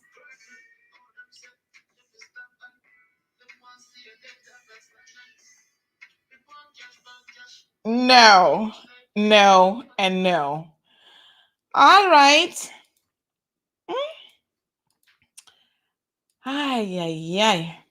Let's watch this next video. Somebody says, Christ, Cayman women are stupid. Well, I have no argument to make on that point. Some Cayman women, not all. All right, some are desperate and stupid, but I guess we don't hold the exclusive license on desperation. But no, sir, man. Okay, so someone has sent this video saying this is the alleged boyfriend. Oh, snaps. So access granted, I was trying to read the shirt, was the husband's boat cruise. It's a promotional shirt. So wait. This was Sunday. Was this boat cruise actually on Sunday? Because you know, every weekend they can have boat cruise. And they be styling all over the boat cruise. Can't swim, but be on boat cruise like I don't know what. So I'm guessing, going back to my Sunday messages here, that hold on here now. I'm trying to go back to my messages. Oh my gosh. Sunday. I bet you anything. Hold on now. Let me backtrack into my WhatsApp messages. So if that was Sunday, was the boat cruise on Sunday as well? I bet you it was. So she went straight from the boat cruise into his bed, and then the wife go and find him up in there. What a heat. Whoa.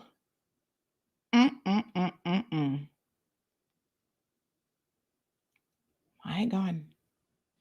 Hold on now. Let me do some investigations here on my phone. Yes. So I got it at 10:27 on Sunday. Husband got caught with next woman in bed. Yes, 10:27 p.m. Caramba. I said, where? Windsor Park. I said, oh. And then I said, only 12 seconds? What a heat.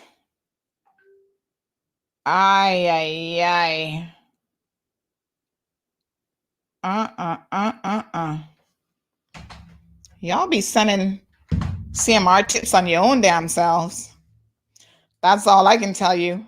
So let's look at what makes this man so attractive, because it must be something. You see, breathe. See, I 6 them out. Flame brain. No. Come on. Yeah. Jason. Purple, how them say, if you stop hype, them want see a dead dog, that's not nice. We want cash, bank cash. We want rich like we win jackpot, they don't know. They don't know how we feel, don't know. They don't know how the world could go. They don't know, dog. They don't know. But mine mother than a gun with a clip. It can lick your life with like jug and it a spit. Stay for dog, if I know you are big. And I know about this disappear from magic. Life unlucky, where one lamp and it don't like a fight like a chrome with a grip. But my nigga bow one go on, Jenna bow one go on. When me know you a prick your ear. Them no want see your eyes, them want see your feet. No, sir. Them no want see your life and the upgrade. Jason. Them want see you in the grave. You're chilling, them know you're willing. Them would want to take your life just for your shilling. I know how you go. Yeah, you know how you go. Me I give thanks for me rise. Give thanks to the Lord. Enough of them boy want see my life and pass. Still not slow down, dog, me still a figure out. Me want my life to get broad with a house and hill and mansion. Yeah. One of mansion. Okay. So that access granted was from March to 21st. So she's still wearing the shirt from then? She must love it. She must love the shirts. No, sir. Y'all be picking up anything. Anything. Don't matter what it looked like. Did y'all see the telltale signs of the bleaching? The knuckles that I keep telling y'all about? Just look at somebody's knuckles. Like I said, I don't know what it is. Like, if you don't bleach, your knuckles are just what they are. They're not particularly dark per se, right? I mean, I don't know. They look all right. But if you bleach, I guess because you are lightening the surrounding area, but the knuckles don't seem to be able to get lighter. Is there something particular about knuckle skin that's a little bit different? Is it more coarse or is it harder just because it has like the little wrinkle lines in it? But they never seem to be able to bleach the knuckles. But y'all, please, I am begging you, stop importing the ridiculousness. Somebody laugh. Y'all know that video I did the other day. Y'all need to stop stealing my little videos and making memes out of it.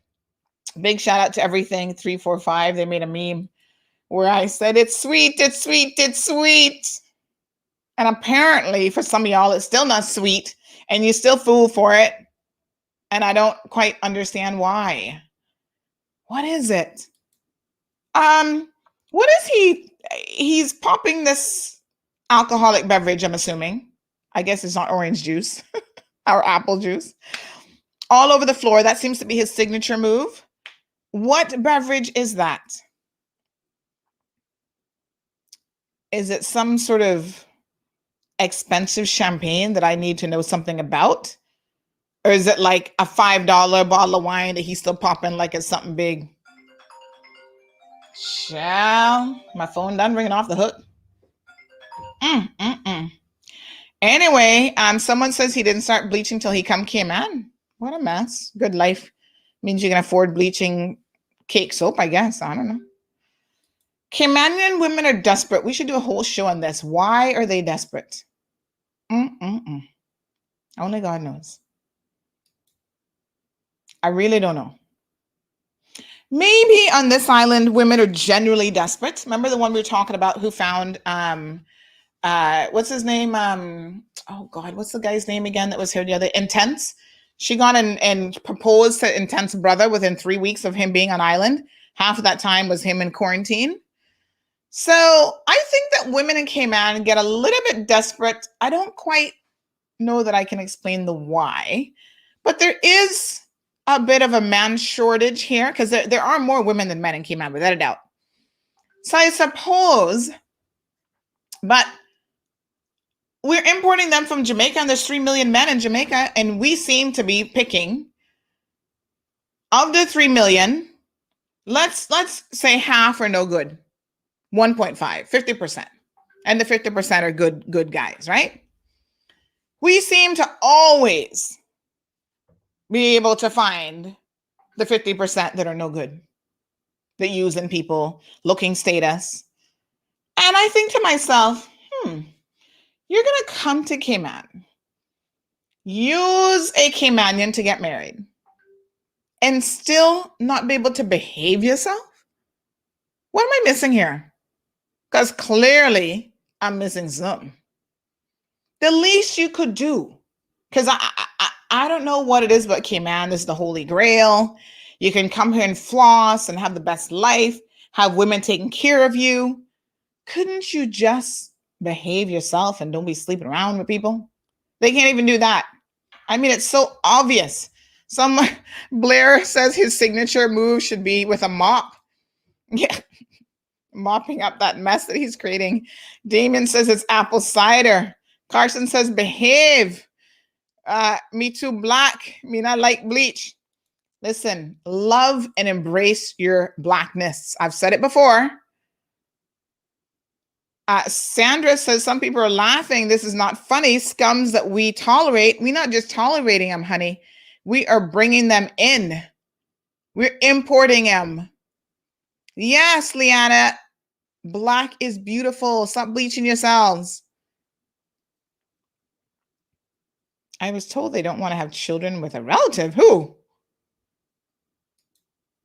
People in Cayman?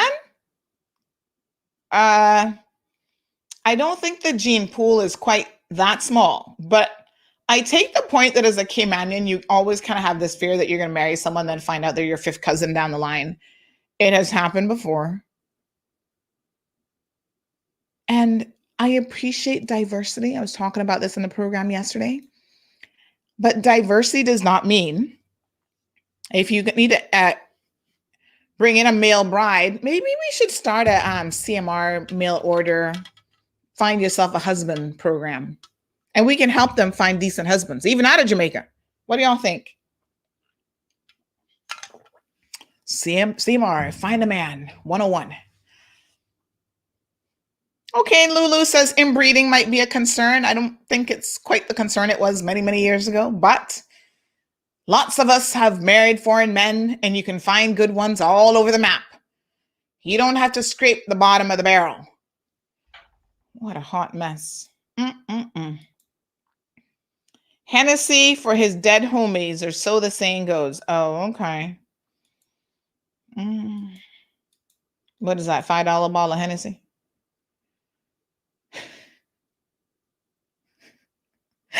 This person says, Sandra, I would like to buy 2 mugs from you. One saying, what a hot mess. And one saying, it's sweet, it's sweet, it's sweet. Now, you know, you just gave me a merch idea. So the next merch we need to do is with that saying, it's sweet, it's sweet, it's sweet. Coming soon, CMR collection to store near you. Well, the ones that we have are just the CMR logo on one side and then the cold hard truth. But yeah, we need to get a little bit more creative and be using our hot mess phrase. I have my mask that says what a hot mess. I think I'm going to order a mask that says it's sweet, it's sweet, it's sweet too. Somebody says, oh, wow, that's another one too. They keep Caymanians at lower levels. Christ, Caymanian women are stupid. What FOI Caymanian women pick up that? What for? I don't think she meant to say FOI. What for? Oh, what for? Caymanian women pick up that. Okay, we need to stop picking up the Jamaican garbage that Jamaica threw away. And that's $2 champagne. No taste like him. I don't even know what it is. I'm looking at it going, what is it? No, sir. Anyway, y'all just makes yourself famous on CMR. That's all I can tell you. So what's this one's name? DJ Perplexed. What's the latest name now? The girl in the videos on the left. What? His mom in the middle and her sister, or her mom in the middle. No boat cruise was a few months ago. Oh, so she's still wearing the t-shirt from a few months ago. Ay. So which one is he with? The girl on the videos on the left. Let me see here now. On the left. And it's just up on the right. And where's this girl from? He look like him, like big woman still, you know. Yes, big busted. Wifey, you might have to go get some implants to try and keep him. I don't know, Star. No, sir. Well, today's show went from one hot mess to a hotter mess. So this is the photo we got. Them said this is the woman on the left with the big extra large bosoms that was caught in bed with somebody else, man.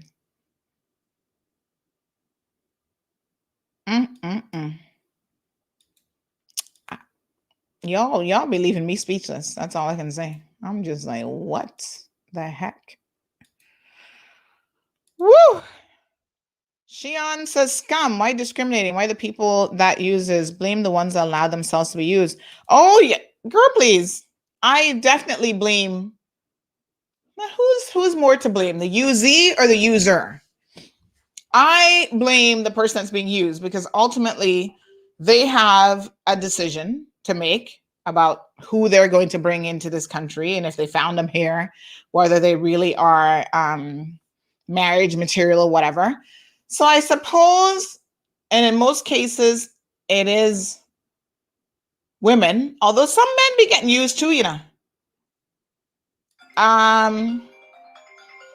So I suppose that, yes, the person, the Caymanian partner, is more to blame because they clearly are doing nothing called due diligence. All you got to do is check a little bit and see what these guys have been up to, and you would know that you're not really wanting to invest in that. Victoria says, yes, we need it's sweet shirt. All right, Jake, where's Jake? Jake Cash. I'm gonna have him design something. Next one, marriage of convenience. Oh my gosh. Immigration. Let me help you all out. Works, are you listening? Here is the biggest tip that CMR can afford to give you right now, okay? You want to catch all of these marriages of convenience, entanglements, as Jada would say? Go on a boat cruise.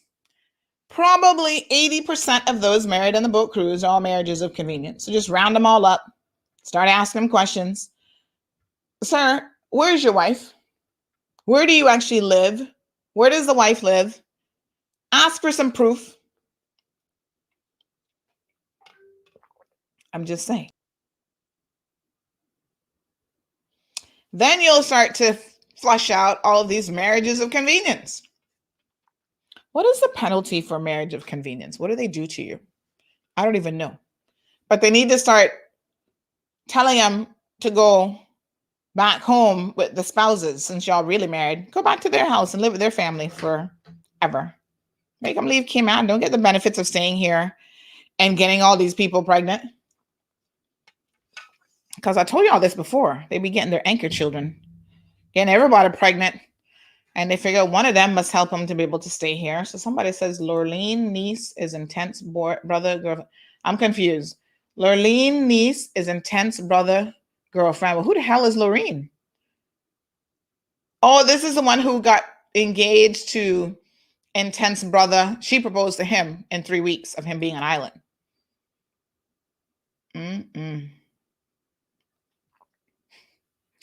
All work needs to do is go to the boat cruise or fish fry or shot video Facebook page. That's where all the party pics are at.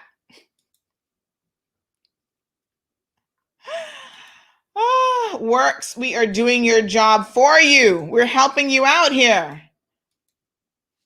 Yes, sir. Get on it. Get on it. We're giving you all the tea. Flush them out.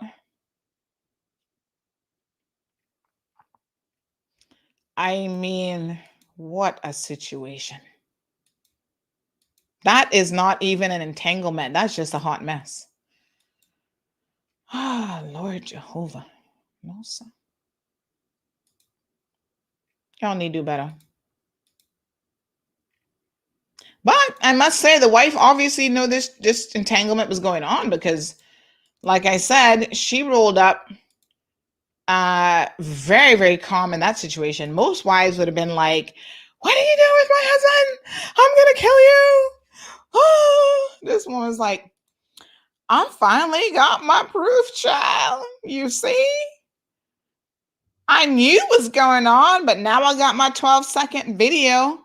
And you notice the girl just calmly rolls out of the bed. Let me show the video again. Y'all hold up. We'll post it later, but let me show it again. Look at this.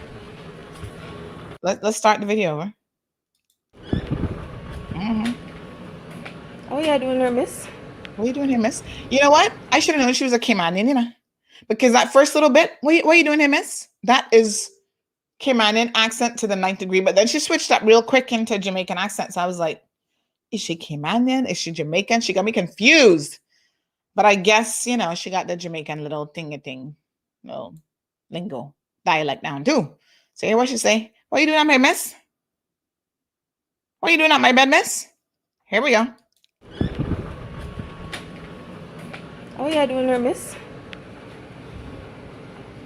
Them say me never have proof before. Look now. Never had proof before. She say, look now.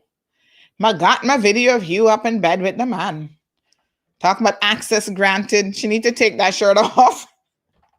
It should now say access revoked. Your access to my husband has been denied. It's been revoked. How many of you want to bet that this probably not gonna stop? It'll be access granted part 2. She can just continue seeing the man anyway. Liana says works don't care. You can report to them and they will question you like you're the wrongdoer. Lord have mercy. Y'all just need to do better. No, sir. Natasha says, Sandra, try to stop playing teasing and give the details. What are you doing in here, miss? I heard it, girl. I heard that little accent. What are you doing up here, miss? Caymanians just say the funniest things, like in the funniest way. Hi. Red flag. Where's Cece, by the way? Is Cece at a Facebook jail yet? I swear Cece gets thrown in the slammer for Facebook like all a month at a time. Facebook is like, woman, if we throw you in jail one more time, it's going to be a life sentence. We're going to ban you like Trump. Poor Cece. So I was in jail over the weekend. I got 3 days. It ended last night. Before that, it was 24 hours because every time they add up. So probably the next time it'll be like a week. So I'm not about that jail life. I keep telling y'all, I'm not the one. Don't be calling my name up about jail because I'm not the one for jail. So yeah, I not about that life. Don't even. I'm trying to stay out of Facebook jail, but Facebook just be coming hard for me. Oh my God. Facebook not easy.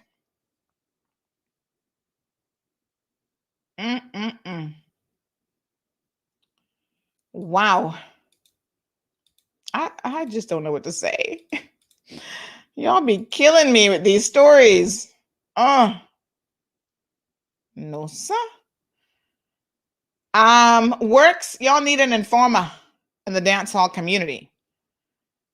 Free Cece, yes, where is she? I mean, this is how I envision that it could potentially work. Hear me out now. Hear my logic. Now, you know, there's lots of them who want status. But maybe some of them are a little bit scared of a Caymanian woman. So they're like, oh, gosh, if I marry one of them, they kind of crazy still, you know. Did you ever see the joke about, oh, gosh, somebody sent that to me. About if you're married to a Caymanian woman, you might be entitled to damages or whatever. That was actually legit funny. So what you could do, and this is just a recommendation, look into it, works enforcement, is you could get someone to work with you. Okay. And they will then be telling you what is going on in the community. So they're going to tell you everybody business. And so when things start to hit the fan, they're going to just message enforcement. Yo, enforcement, this one just getting married. Hey, star, this one getting married here, you know. You must look into this one. This one not legit. And then you got like an inside track, but they're a sleeper agent. It's like blacklist, right? You send in a sleeper agent into the dance hall community. So they fit right in. They're bleaching like everybody else, right? They're living the $5 popping bottles kind of life. Yes. So, you know, you stick them in there and then you get the inside information. Here's that joke. Have you dated a Caribbean girl? It said, then you may be entitled to compensation. Call 1-800-555-5555 or go online to www.ineedhelpshecrazy.com. What a mess. Leroy says, access granted. What you doing here, miss? T-shirt. Ooh, that would make a good t-shirt. Magdalene says that is what the U.S. government would do. Dean says I'm watching too much TV about Blacklist. You know what? I used to be a Blacklist fan, but legit, I don't watch much TV anymore. And so I haven't watched Blacklist in years. Like I know it must be at least a good 3 or 4 seasons behind because it's been a minute. But still, I'm all for the detective life. I'm all for the yes, girl, put in a sleeper agent. So here's the other thing. Yes, Sandy, they're trying to live that hype life. If you are the Caymanian woman and you are allowing this situation, because a lot of y'all are not just complacent and turning a blind eye and allowing it.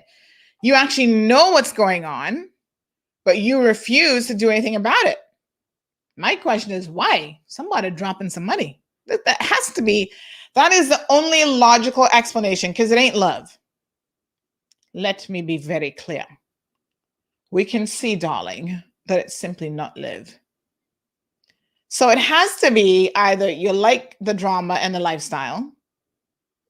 I suppose that's one theory. Or this person be paying you some money on the side to just keep turning a blind eye. But how much of that can you do before you say one day that, sure, we're fed up? Nikki said, Irvlin, you're right. I ain't fighting over a soul. Don't care who it is and how in love I may be. Props to her. $5 bottle popping. I dead, says Jake. Yeah, boy, $5 on sale for $2.99. Stephen King says Christian community too be cheating hard out there. Oh, child, please. We know. Some of them MPs do. We are definitely a cheating society when you really check it out. I think we outed enough of them during the election, though. And they still cheating. Like I said, some of them got the Colombian girlfriend pregnant. Allegedly sent her home to have the baby.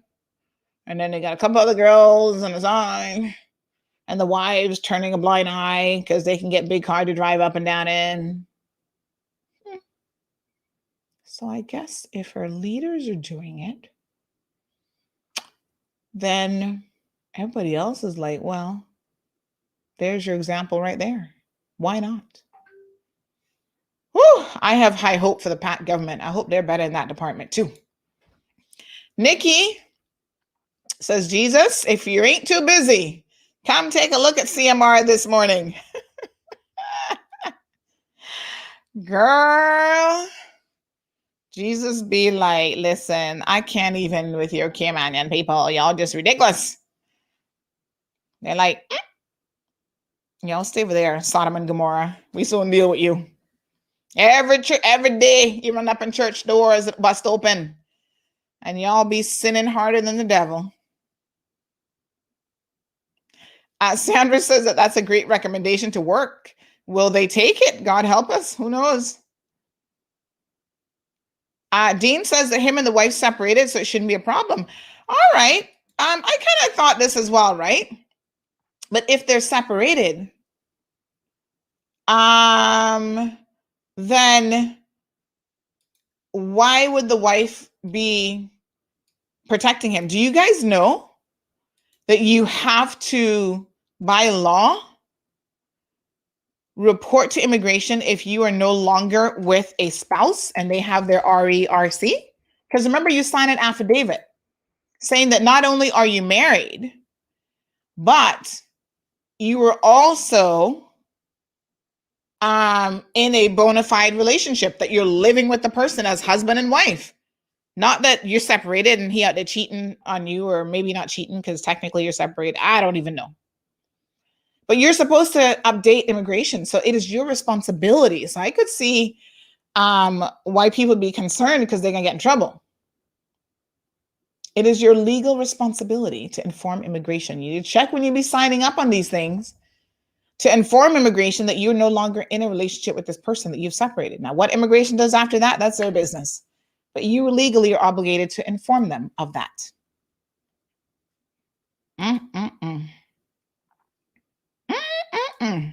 See that? They don't live together no more.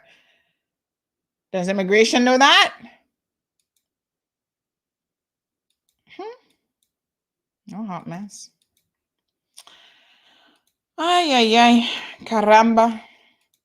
I don't know what to say about y'all. Y'all be Give me enough material. Anyhow, they should require the marriage officer to check the expat's immigration status. We can catch all that being denied permit and marrying to stay here. Yeah. Yep. Victoria says plenty of Caymanians be protecting their cash cows. Well, you saw the man with all that money. By the way, were those dollar bills or $100 bills? Let's review that video again just for research purposes. Let me see. So you're popping $5 drink. That's not impressive. See, I 6 them out. Anybody can identify what the white car is in the vehicle? Is he rolling in like a Rolls Royce? At least a Benz, Mercedes, anything? Beamer, anything? What is it? Or is it like a Suzuki or something? No. Come on. Yeah. Jason. Perfect. All them set. You fi stop hype. Them want see a dead dog. That's not nice. All right, hold on now. Cash. Pause the video. Let's back up. Were those? Like we win jackpot, they don't know. Hold on. They don't know how we feel, don't know. They don't know how the road go do. He moving it kind of fast, Back it up. I want to see what those dollar bills are. Hold on. Are they $100? Okay. Well. Perfect. All them set. You fi stop hype. Them want see a dead dog. That's not nice. Oh, $20 bills? That's it? Cash. Do we see any hundreds in there? Like we win jackpot, they don't know. They don't know how we feel, don't know. They don't know how they go. So that's a few $20 bills, but not enough money. Now, if that was $100 bills, I could say, well, then, maybe there could be some logical explanation here because he's going out and I guess he's putting $100 bills somewhere. I don't know. Right? So he's fanning them out and showing them to everybody. It's a Range Rover, is it? That's a Kia Charm train horse. Talking about Range Rover. A Kia? That's it? Lord Jehovah. No, sir. And it probably belonged to the wife, too. Amazon bills. Man, you're killing me.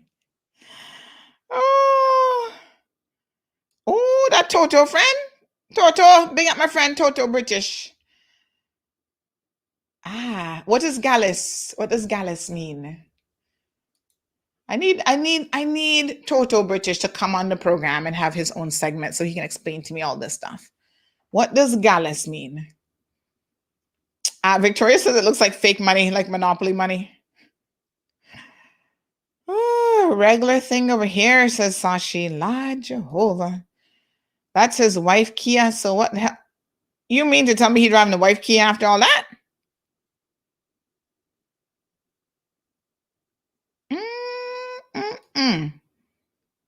Fake bling, fake everything.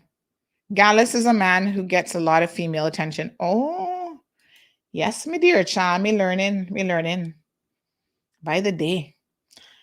Simply D and IG says it's sad but true. Too many of my Caymanian women are staying married and settling with disrespect just to say that they're married.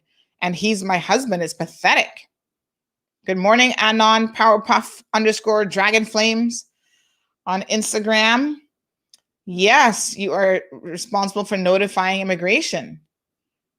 Somebody else says here, Killer 22GZ says he gets enough girls. He does? Wow. Yes, sir. Faking it till you making it, says Irvelin. Yes, honey child. I need some dollar bills.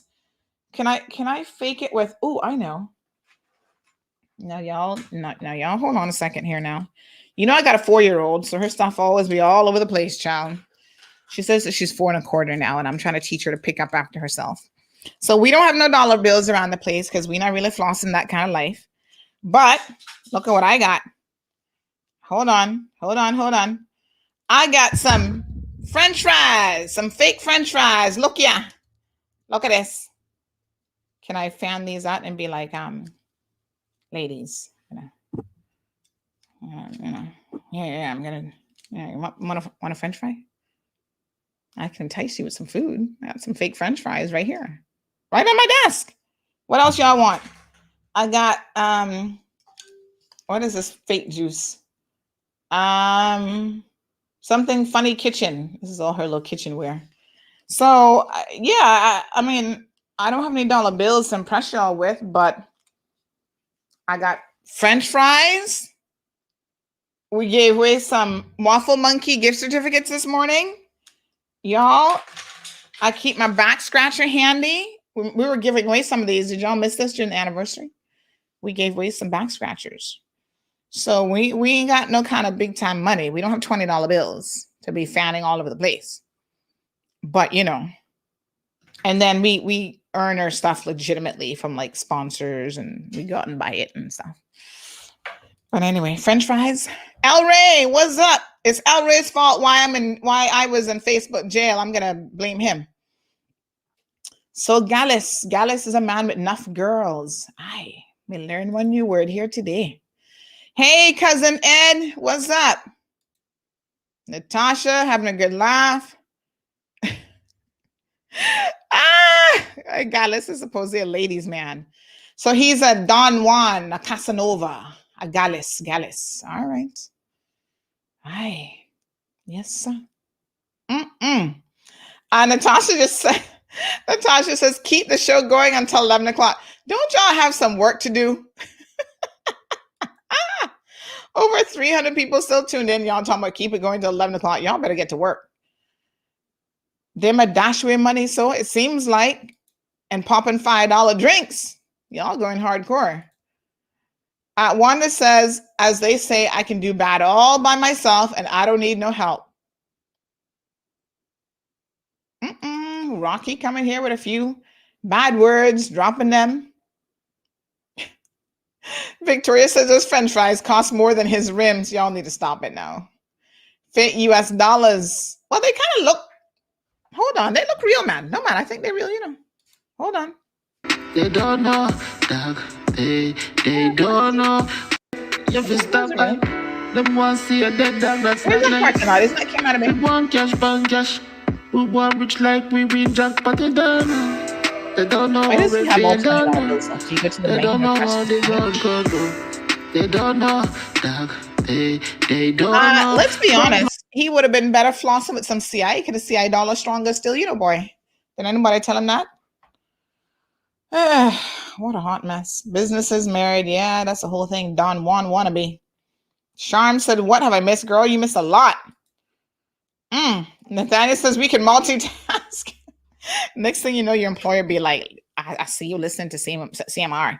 Oh, okay. Elizabeth wants a UCCI update. All right. Nathaniel says, let's keep going. Let's talk about UCCI. Natasha's working from home, so she got a lot. Devontae said, he not no Gallus. He my fake wannabe. All right, here now. Another person says, what's wrong with you? I'm home and not distracted by work.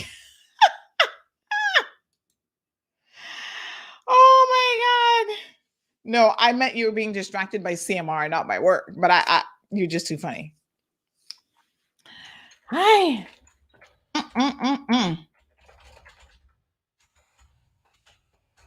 All right, let me give you the update on UCCI. And then, you got cold. Now that's an idea. Back scratchers with it's sweet. Oh, I don't know. Like they don't have any room to really write anything on them. I don't think. I don't know if you can do it on the. I'm going to check with my graphic people, maybe. Because you know, that would be perfect because listen here. When you get an itch, you guys know how it is, boy.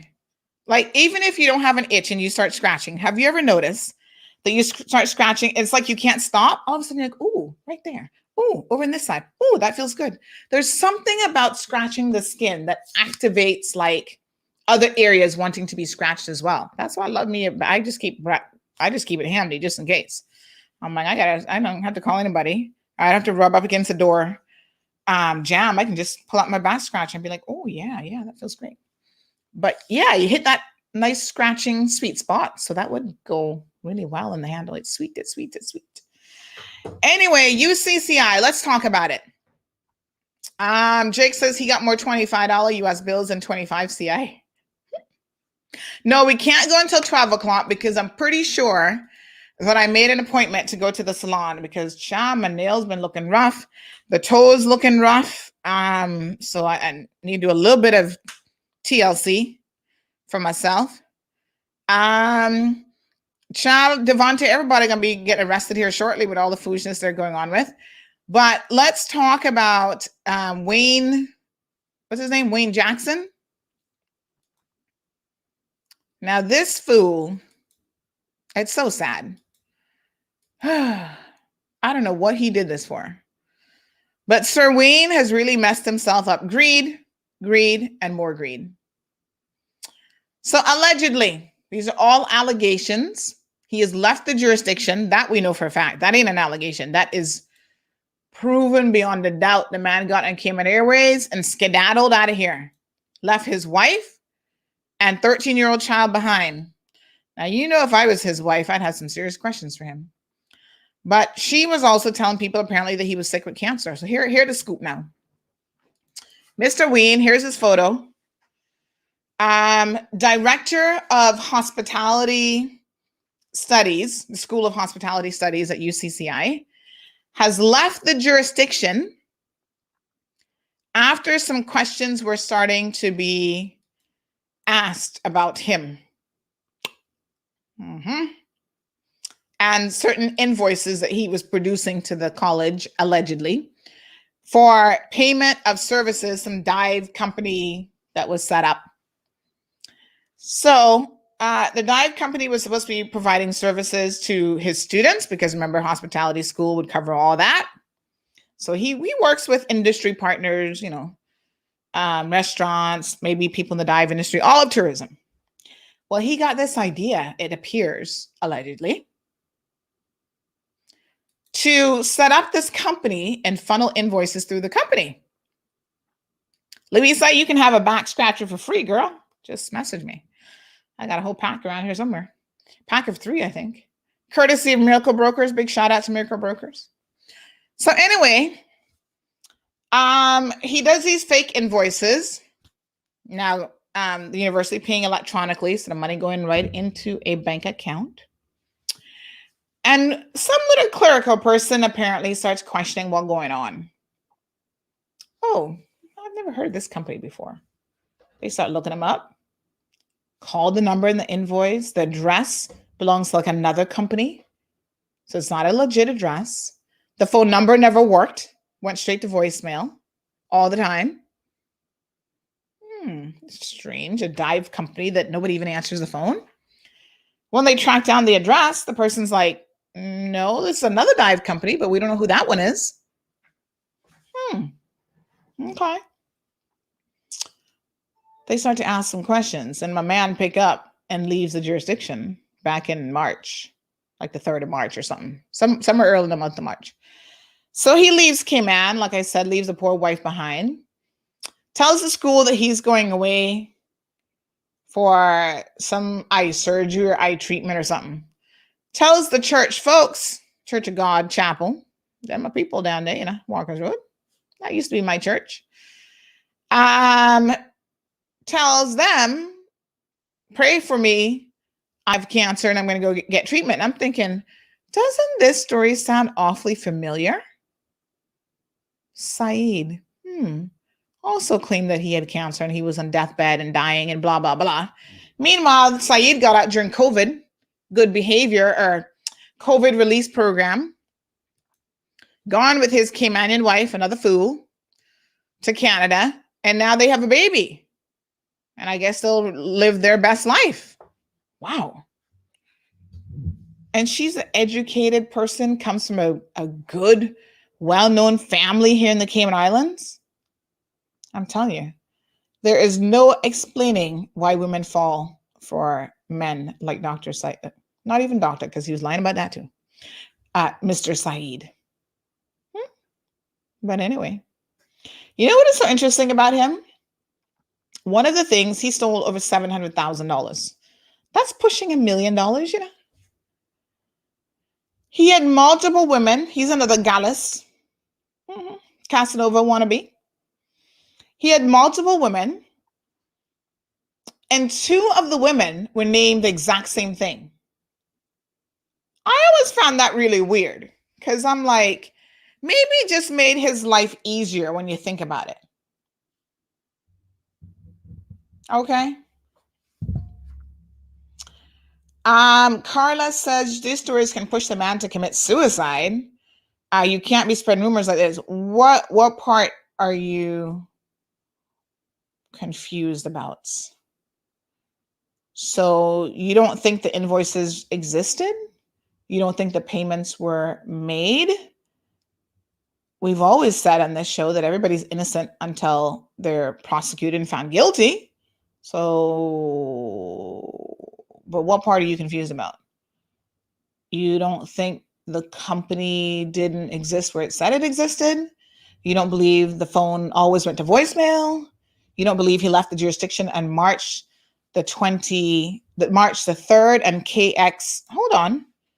Let me tell you the exact flight number. Yeah, we use the word allegedly.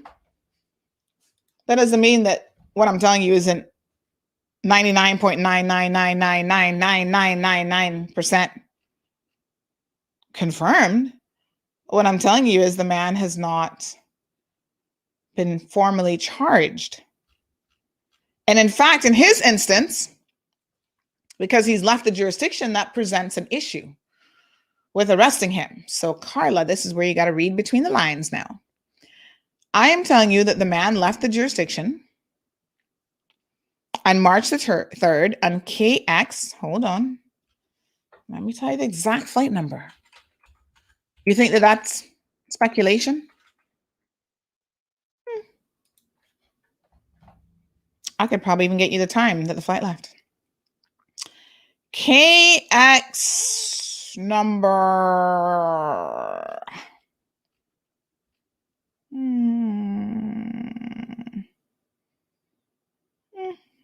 KX 3102 on March the 3rd, headed to the United States of America. He's now believed to be in Waterbury, Connecticut, or the Virginia area. On March the 23rd, staff were told that he was no longer employed with the university. At first, they were told that he was on leave, on sick leave. Okay. He has multiple Instagram accounts. He has since changed, not Instagram, my apologies, LinkedIn accounts. He has since changed information, quite interestingly enough, on his LinkedIn accounts. Now, one account says he works for a company called Royal Hospitality as a business development consultant since April. He also has a company registered as Casa Roja Investments. Since the story broke, he changed the name of that company on his LinkedIn account from LLC, which is a limited liability company, to an SL, which claims that it's registered in Spain. Carla, big sense from nonsense here. Okay. At least 3 separate LinkedIn accounts. One of them, he's removed his last name off of the LinkedIn account, and now he just has it as Dwayne J, thinking that we wouldn't be able to find him. We may not be professional detectives, Dwayne, but we did sleep at a Holiday Inn last night.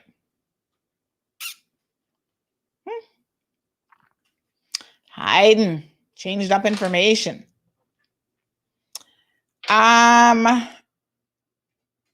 He's also was the executive director at some point in Turks and Caicos before he came to Cayman of the Institute of Professional Studies, TCIPS, and Providenciales. He says from May of 2001. Now here ya. We did a little bit of digging. And extensive investigation carried out by the CMR crew. TCIPS, that's this school in TCI.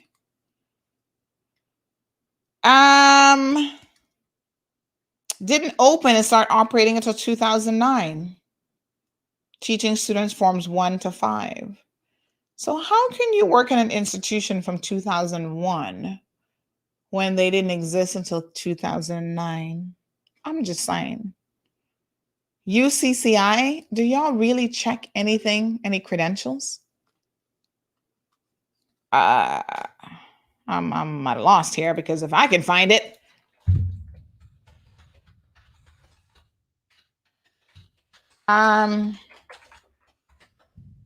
if I can find it, surely y'all could have too. Anyway, one of his LinkedIn accounts claims that me lie. That wasn't a LinkedIn account. That was a news article. Aha. So he told this news organization in TCI that he has a doctorate degree, and this was back in 2014. His school was going to start offering bachelor degrees available on island. This is what the TCI newspaper said at the time. And says that he has a PhD in organizational performance and change, recently completed at Colorado State University, plus an MA in business administration with an emphasis in human resources and blah, blah, blah. Well, it's interesting that they mentioned that he has a PhD, because he never told that, certainly, to UCCI. They don't have that on his credentials. In fact, they just have him as having a BSc and MSc, Director of School of Hospitality Studies. Now, y'all know if the man really had, maybe he learned from Saeed. He's like, oh, girl, I better not tell him that lie, because they can get me. Because, if he really had that degree, he would have told us. He hails from Montego Bay, Jamaica. Studies at State University of New York. He has no work experience listed on any of his LinkedIn accounts from Jamaica, which is a little bit weird.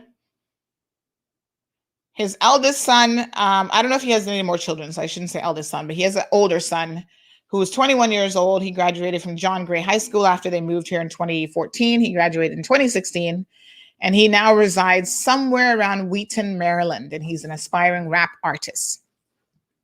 Now, the police have said, although he has left the jurisdiction, that if DPP instructs them and starts the procedures for his return to the Cayman Islands, then extradition will begin in earnest. So there is no indication that they have charged him as yet, but what we do know is he is wanted. Let me put it that way. So they have said that if he returns to this jurisdiction, he is to be apprehended. I don't know what they technically call it. Is it a stop order or something where they'll be like, grab him? So we'll see if he comes back. His son, I feel sorry for kids in situations like this. Obviously, this is your father. You know him in one particular way. You think my father's not capable of this. And I get it. And I don't know. This is a recommendation I make for family members. All you can say is, I don't know what to say. Honestly, that's all you can say is, I don't know what to say. Because you can't defend people. You don't know what he was really up to. But one thing I do know is an innocent man never runs. You don't run from the truth. Huh? Not when you're innocent. You defend yourself. Listen, I've been arrested and accused like 8, 9, 10, 12, 50 million times. And I always defend myself because I know the truth. And I've been exonerated 99.9% of the time. In that one case, y'all know I'm going to be appealing that anyway. Who do we blame for this? UCCI. Nobody else. How can the man go for over a year getting paid all this money and you don't even catch it? And then they're going to lie to the people talking foolishness about, oh, yeah, during their financials. That's a lie. A little clerical person caught the mistake or started asking questions and notified you. And then you took your sweet time notifying the Auditor General and the police. And it is a legal requirement that when they're when they're doing their financials, do you have any suspicious transactions to report? Well, you better report it. Because if you say no, and then they find out that you've been known about this situation, y'all go in jail too. Now, there is a lot going on at UCCI, folks. This is only the second of probably like 10 stories we got to write about the University College. We have one, an alleged sexual assault situation. He got fired. We have stories of the president hiring her friends and kicking out Caymanians and forcing Caymanians out of jobs. There's a whole situation popping off with her and former president, Mr. Roy Bodden, where allegedly she's being dishonest and lying about, oh, he couldn't have his event there because of COVID. So now they're trying to make themselves look better, sending out that press release. Whoa. There's a lot going on at the University College. The board at UCCI needs to be wiped clean. Every one of them got to go. The president also may have to go when the rest of the stories come out. Because if it is even 30% true what I'm hearing about how she's been hiring staff and handling situations over the college, Dr. McAfee, we've got a problem, darling. This just doesn't sit well. We've got a serious problem. I don't have no tea this morning, but I'm sipping my water real slow because there's much, much more to come out on the University College of the Cayman Islands. We are wasting money paying staff, and it seems like they're focused on everything but educating our children. In fact, CMR got another breaking story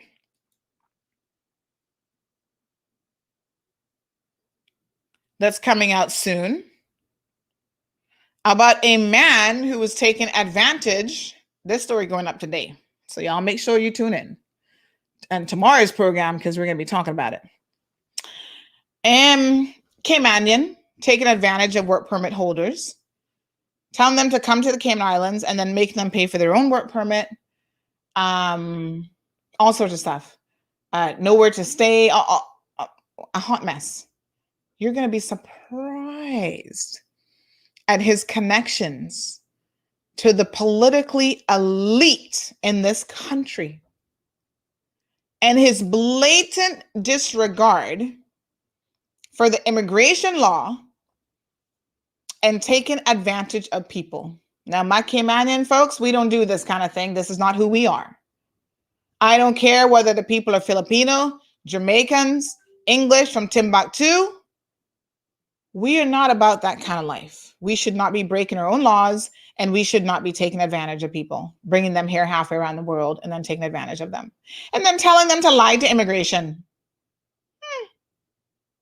We have all of the salacious voice notes that will be going in the story.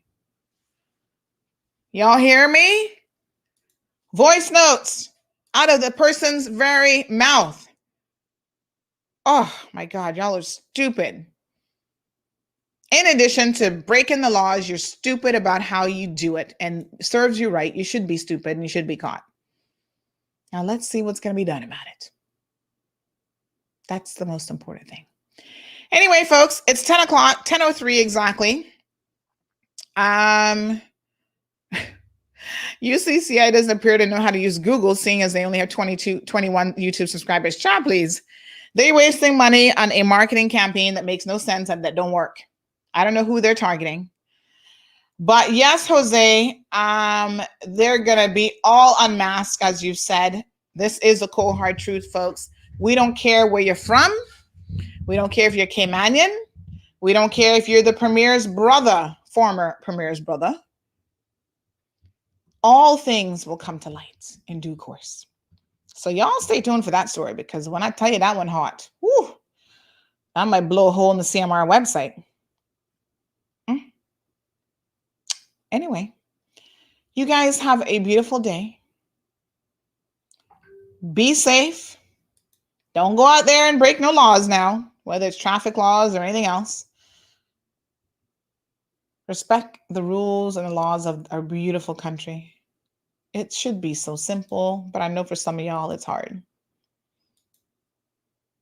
Today is Wednesday, July the 7th. You've been listening to The Cold Hard Truth, and I'll see you guys tomorrow morning. Thank you for tuning in to another edition of The Cold Hard Truth. Make sure to check Facebook for showtimes and more information and the latest news at CaymanMarlRoad.com. Subscribe to our IG and Facebook pages to get the latest happenings.